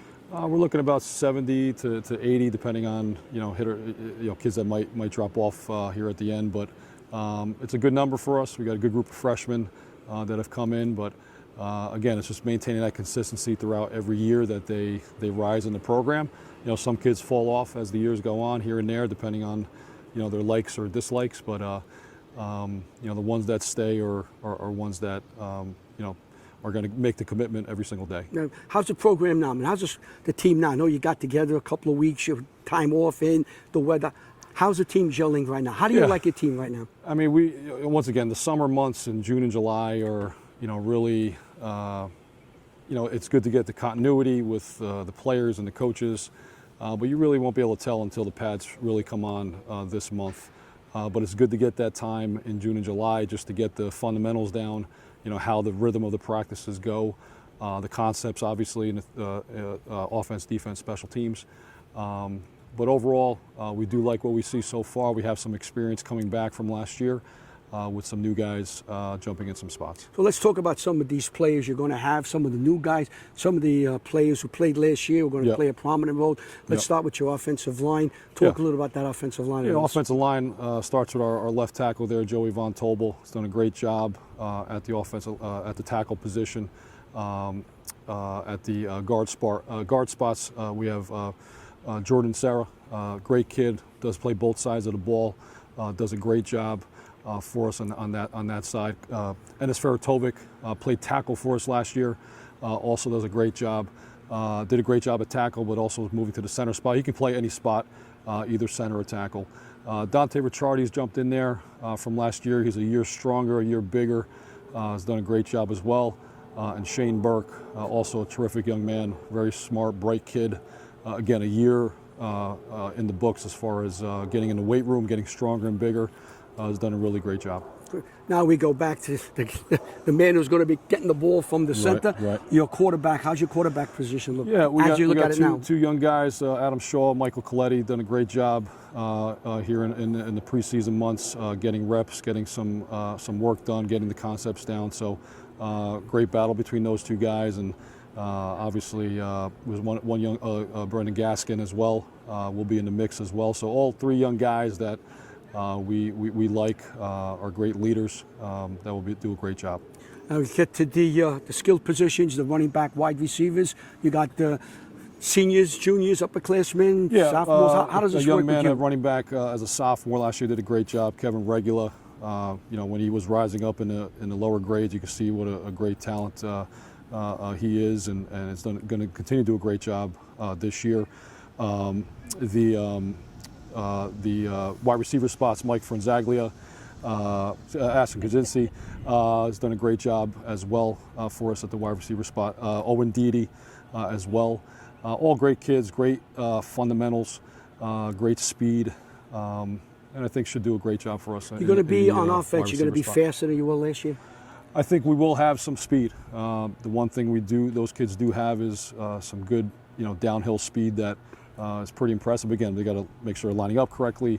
They get in sync with our quarterbacks, and do a great job there. So let's look at the other side of the ball now. Your defense, your defensive line and linebackers. Yeah. You have a number of student athletes. Yeah, you'll back. see a lot of similar guys that play on the offensive line. Obviously Joey Von Tobel, Shane Burke, Enes Feratovic. You'll see Dante Ricciardi. You'll see Colin Foley, who's also a captain of ours at the linebacker position. Evan McIntyre at the defensive end. All terrific young men that I think are going to be not only a year experience they have from last year, but they'll be even more physical this year with the new bodies they have, which we're looking forward to seeing how that plays out in this year. Any one part of the football team that we discussed stronger than other, or really that you feel looks like they've come together already? I think both sides pretty balanced. Again, it's just making plays on offense, being consistent, not turning over the football offensively, and then defensively, obviously causing turnovers, making tackles, making sure we're surefire tackling defensively. All the fundamentals that you preach every single year. It just comes down to us putting them in the best position possible, and the kids making plays. Now, your schedule, football starts in a couple weeks. Will you be playing on the 25th, or will you be playing that Labor Day weekend? We're the Thursday before Labor Day against Ramsey. We're looking forward to that. Yeah, we're at Ramsey. Eh? Yeah, we're right away. Last year, it's the same schedule as last year, just flipped home and away. So we got Ramsey, and then we go into play Paramus the next week. So we're focusing on Ramsey first. That's a big battle, big test for us. How important is to play a team like Ramsey the first game, so you get a pretty good idea of what your team looks like? Yeah, I mean, you want to be competitive, no doubt about it. Ramsey's obviously done a great job over the years. They've definitely given us a test over the years, and we're looking forward to it. But it does put you on alert right away. There's no off days whatsoever. And you got to get after it that first game. So your team is ready for that first game. You got them ready physically, mentally to be prepared when you get to that Thursday you're going to play. That's the plan. One day, take it one day at a time. Obviously, we have our scrimmages up ahead as well, so we'll see where we're at by that point. I hear coaches from high school to pros preach the mantra, one day at a time, one game at a time. Yeah. I guess when you're in a football, whether it's high school or pros, you have to go one day at a time. Don't get ahead of yourself too far, right? Yeah, it really is, because you don't know, day to day. Sometimes there's, kids that are sick or injured, things that happen through the course of a day and a week that you have to adjust to. And I talked to our kids today about, the whole concept of getting comfortable being uncomfortable. And that's just every day. You don't know what to expect. Some days are going to be perfect. Some days are not going to be perfect. So it's a mentality that we try to relate over to the kids. Well, I want to thank you. I know you're busy. When we pulled up, the student athletes were taking their helmets off and they're walking. I think you told me they're going to go we're going to go weightlifting now. now. And you took some time to come by and talk to us. We really appreciate it. Thank you very much. Pascack Valley and WCTV go back a long time, all the way back when our kids played. John Francola and I played in the early 90s. Yep. One thing about Pascack Valley, you always had a competitive team, always. And I know under your leadership, they still will be competitive and hard-nosed. Thank you. We appreciate that. That's the the attitude we're trying to relate every single year. We appreciate that. It comes across, Coach. Thank you very much. Thank you very much. Thank you for taking time. Thank We you appreciate so much for coming. That's Coach Ken Cusumano, Pascack Valley High School football coach. What's your name again, Coach? Len Cusumano. What did I say? Ken. Oh, I'm sorry. That's all right. You want to go back? No, just correct it. Okay. Watch this. I made a mistake. I called him Ken. I don't know why I called him Ken for. It was Ida's fault. This is Len Cusumano. John Francola's waving his hands at me.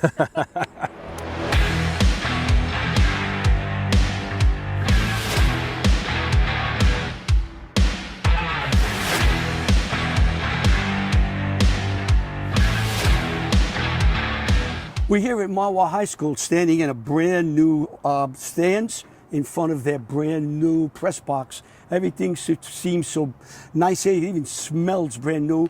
And we're with the head football coach, Adam Szuch. And Coach, I want to thank you for taking time to come. In true transparency, we're doing this on a Sunday afternoon, early afternoon, and you had to take time out from your family and coaching to come here. We really appreciate you taking the time to come here. No problem. Glad to be here. Now, you've been working a couple of weeks with them, and now next couple of weeks are really going to be intense. Right now, how do you like your team? I love my kids. They're willing to do anything. But our program is kind of in a gap-filling situation. We're backloaded. We've had our first back-to-back freshman classes in about 6 years. So we kind of have a hole in our junior class. It's one of the smaller classes we've had in a while. So I think the big thing is going to be how well we can coach to keep practice competitive. You know, because at some point we have to work as a team. Right. You know, and our seniors, how much work they'll get from our sophomores is to be determined. Coaches, in dealing with them, listening to them all the way up to pros, never want to talk about injuries. Injuries, you put to the side to have the next man up. But I think it has to be said that last year you were hit with an abundant amount of injuries that really had you coaches reeling. What did you do when the year was over to try to improve that situation? I think the first thing that we had was just a sour taste, because when you know you can produce a better product on the football field, but it's just not possible because your team's on the sideline. There's a chip that we put on our shoulder, and the first thing we said was there's only one way to fix it, and it's in the weight room.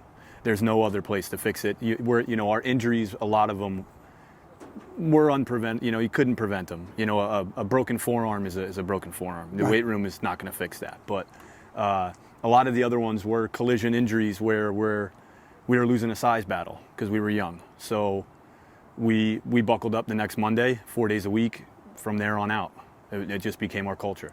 I read where you went back, you studied the weights of the teams that were here before they're successful, which we covered, and there were some great teams on this field. What did you find in the weight disparity between the teams that were successful and your team?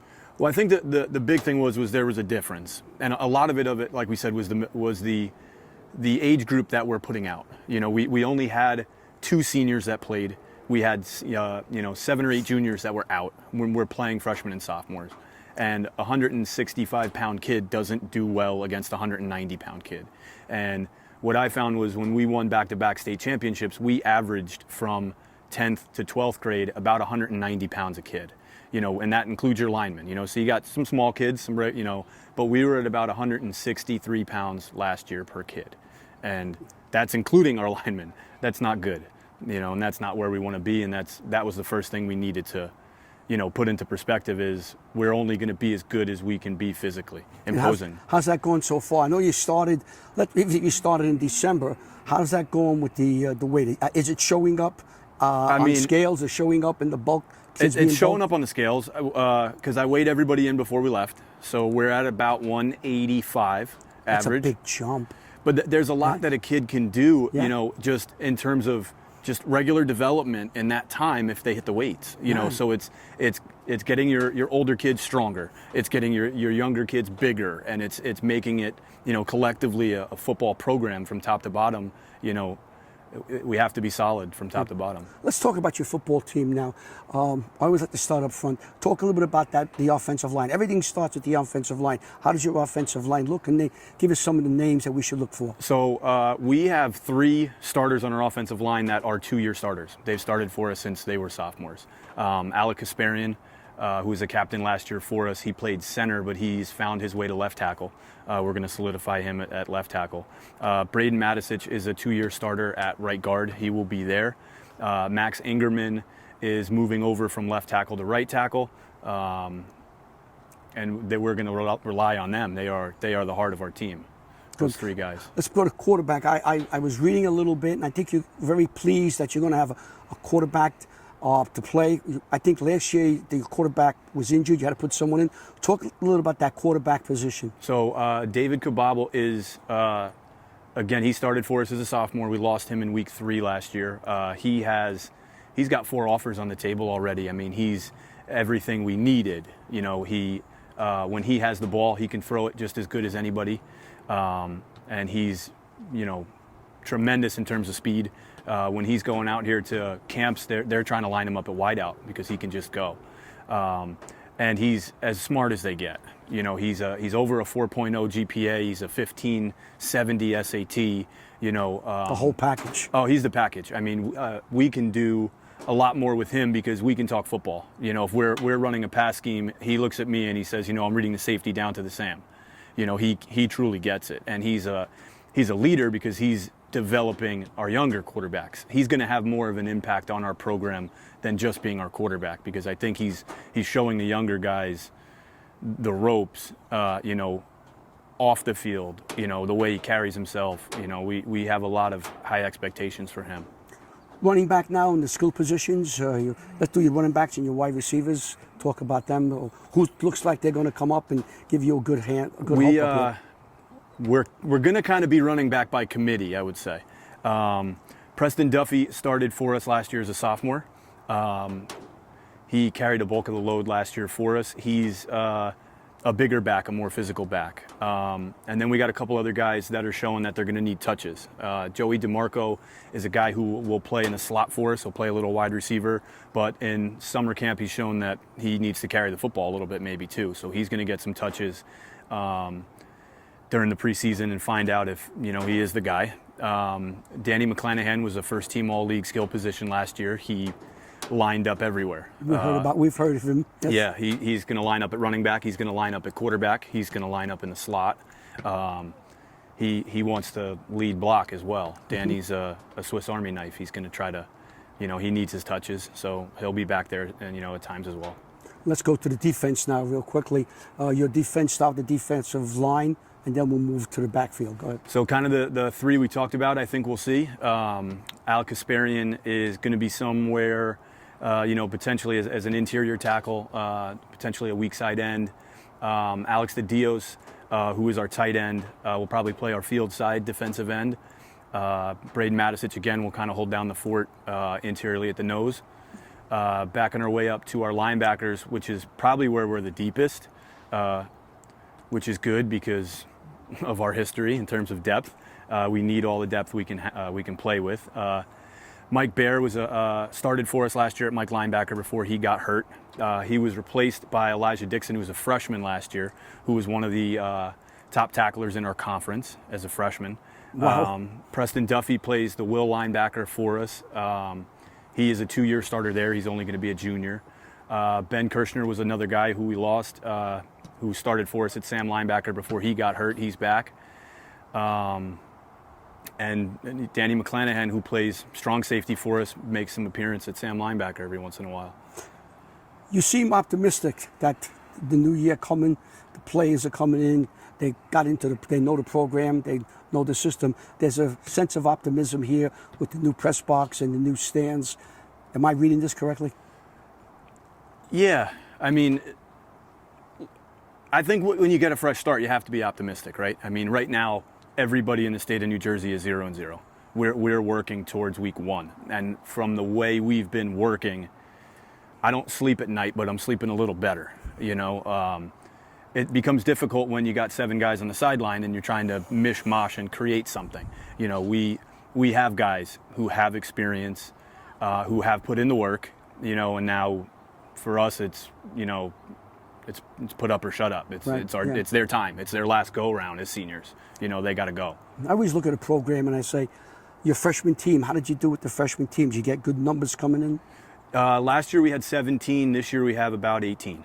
Yeah. You know, so we're going in the right direction. Yeah, You know? when you get into a group like this, it's tough to bring in the 20, 30, 40 kids. You can't do it. But you bring in about 20, like you're there, you're doing pretty good. Yeah, we just need, like we said, to fill those gaps. You know, we have 17 or 18 seniors, but we got about 6 or 7 juniors, but then we got about 18 and 18. So we're getting closer to that 60 mark.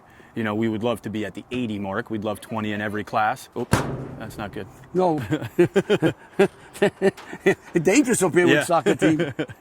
That was way off. So, I mean, yeah, we were under 40 at one point, top to bottom. You know, so we're going in the right direction. You certainly are. Hope you do well here. Like I said, you're looking up, but you're optimistic here. You're doing well. You got a great program. And I think what you're doing is you're setting a program. You're looking down the road. You're trying to put a good team on the field, not only this year, but the years down the road. For sure. And that's how you do that with the freshman team. Just talk a little bit about your schedule. Your first game, your second game, your third game. All right. So we are on the road at Kinnelon, week 1. Kinnelon obviously was an upset, Group 1, first round, beat upset Park Ridge. Their program's on the rise, so we're preparing for them. Tenafly, week 2, they just got a new head coach. And from what I'm reading, you know, numbers on the rise for them, optimism as well. Ridgefield Park, week 3. Westwood, week 4. Week 5 is Bergen Field. Week 6 at Ramsey. Week 7 at Paramus, and we finish off home at First Dumont. Very tough schedule, but you play who's in front of you. You play hard. You never know. What did the guy say? That's why we played the game. Absolutely. You know, you do very well. But I wish you well. Like I said, the arrows are pointing upward here at Mahwah, and I think you will turn this around. Just sometimes it takes patience, and the coach says, you know, it's difficult, but I could see things starting to look much better for you. This is a very storied program, and I think you'll get it back to where it once was. That's the goal, is our tradition. Good. You know, we're trying to get back there. Well, again, we want to thank you for coming on this Sunday afternoon. Adam Szuch, the head football coach here at Mahwah High School. Well, I hope you enjoyed the show. John, we visited a lot of schools. We met tremendous people, both coaches and administrators, the athletic directors that gave us the time, got to these coaches sometimes and we couldn't get them. We don't know how much to thank these coaches and IDs for putting this show on. It was fantastic, and it was great for us, you know, and to me, this is quality time for all of us. Watching these kids and the coaches get further and further into the season. It's tremendous time. We love it. Yeah, well, thank you so very much. I just want to say that this show here is produced and directed by the coaches. You are the stars of these shows. John and I just went along for the ride. You explained your program. You highlighted your student athletes. You talked about the school. We want to thank you. And the time you took to talk to us, we know how difficult it is. With all the constraints you have, you made the time for us. So you are truly the stars of this show, and we can't thank you enough for making us a very small part of it. For everyone at WCTV, especially Ida, who helped put the show together, we say thank you so very much, and we hope to see you on the football field here in 2023.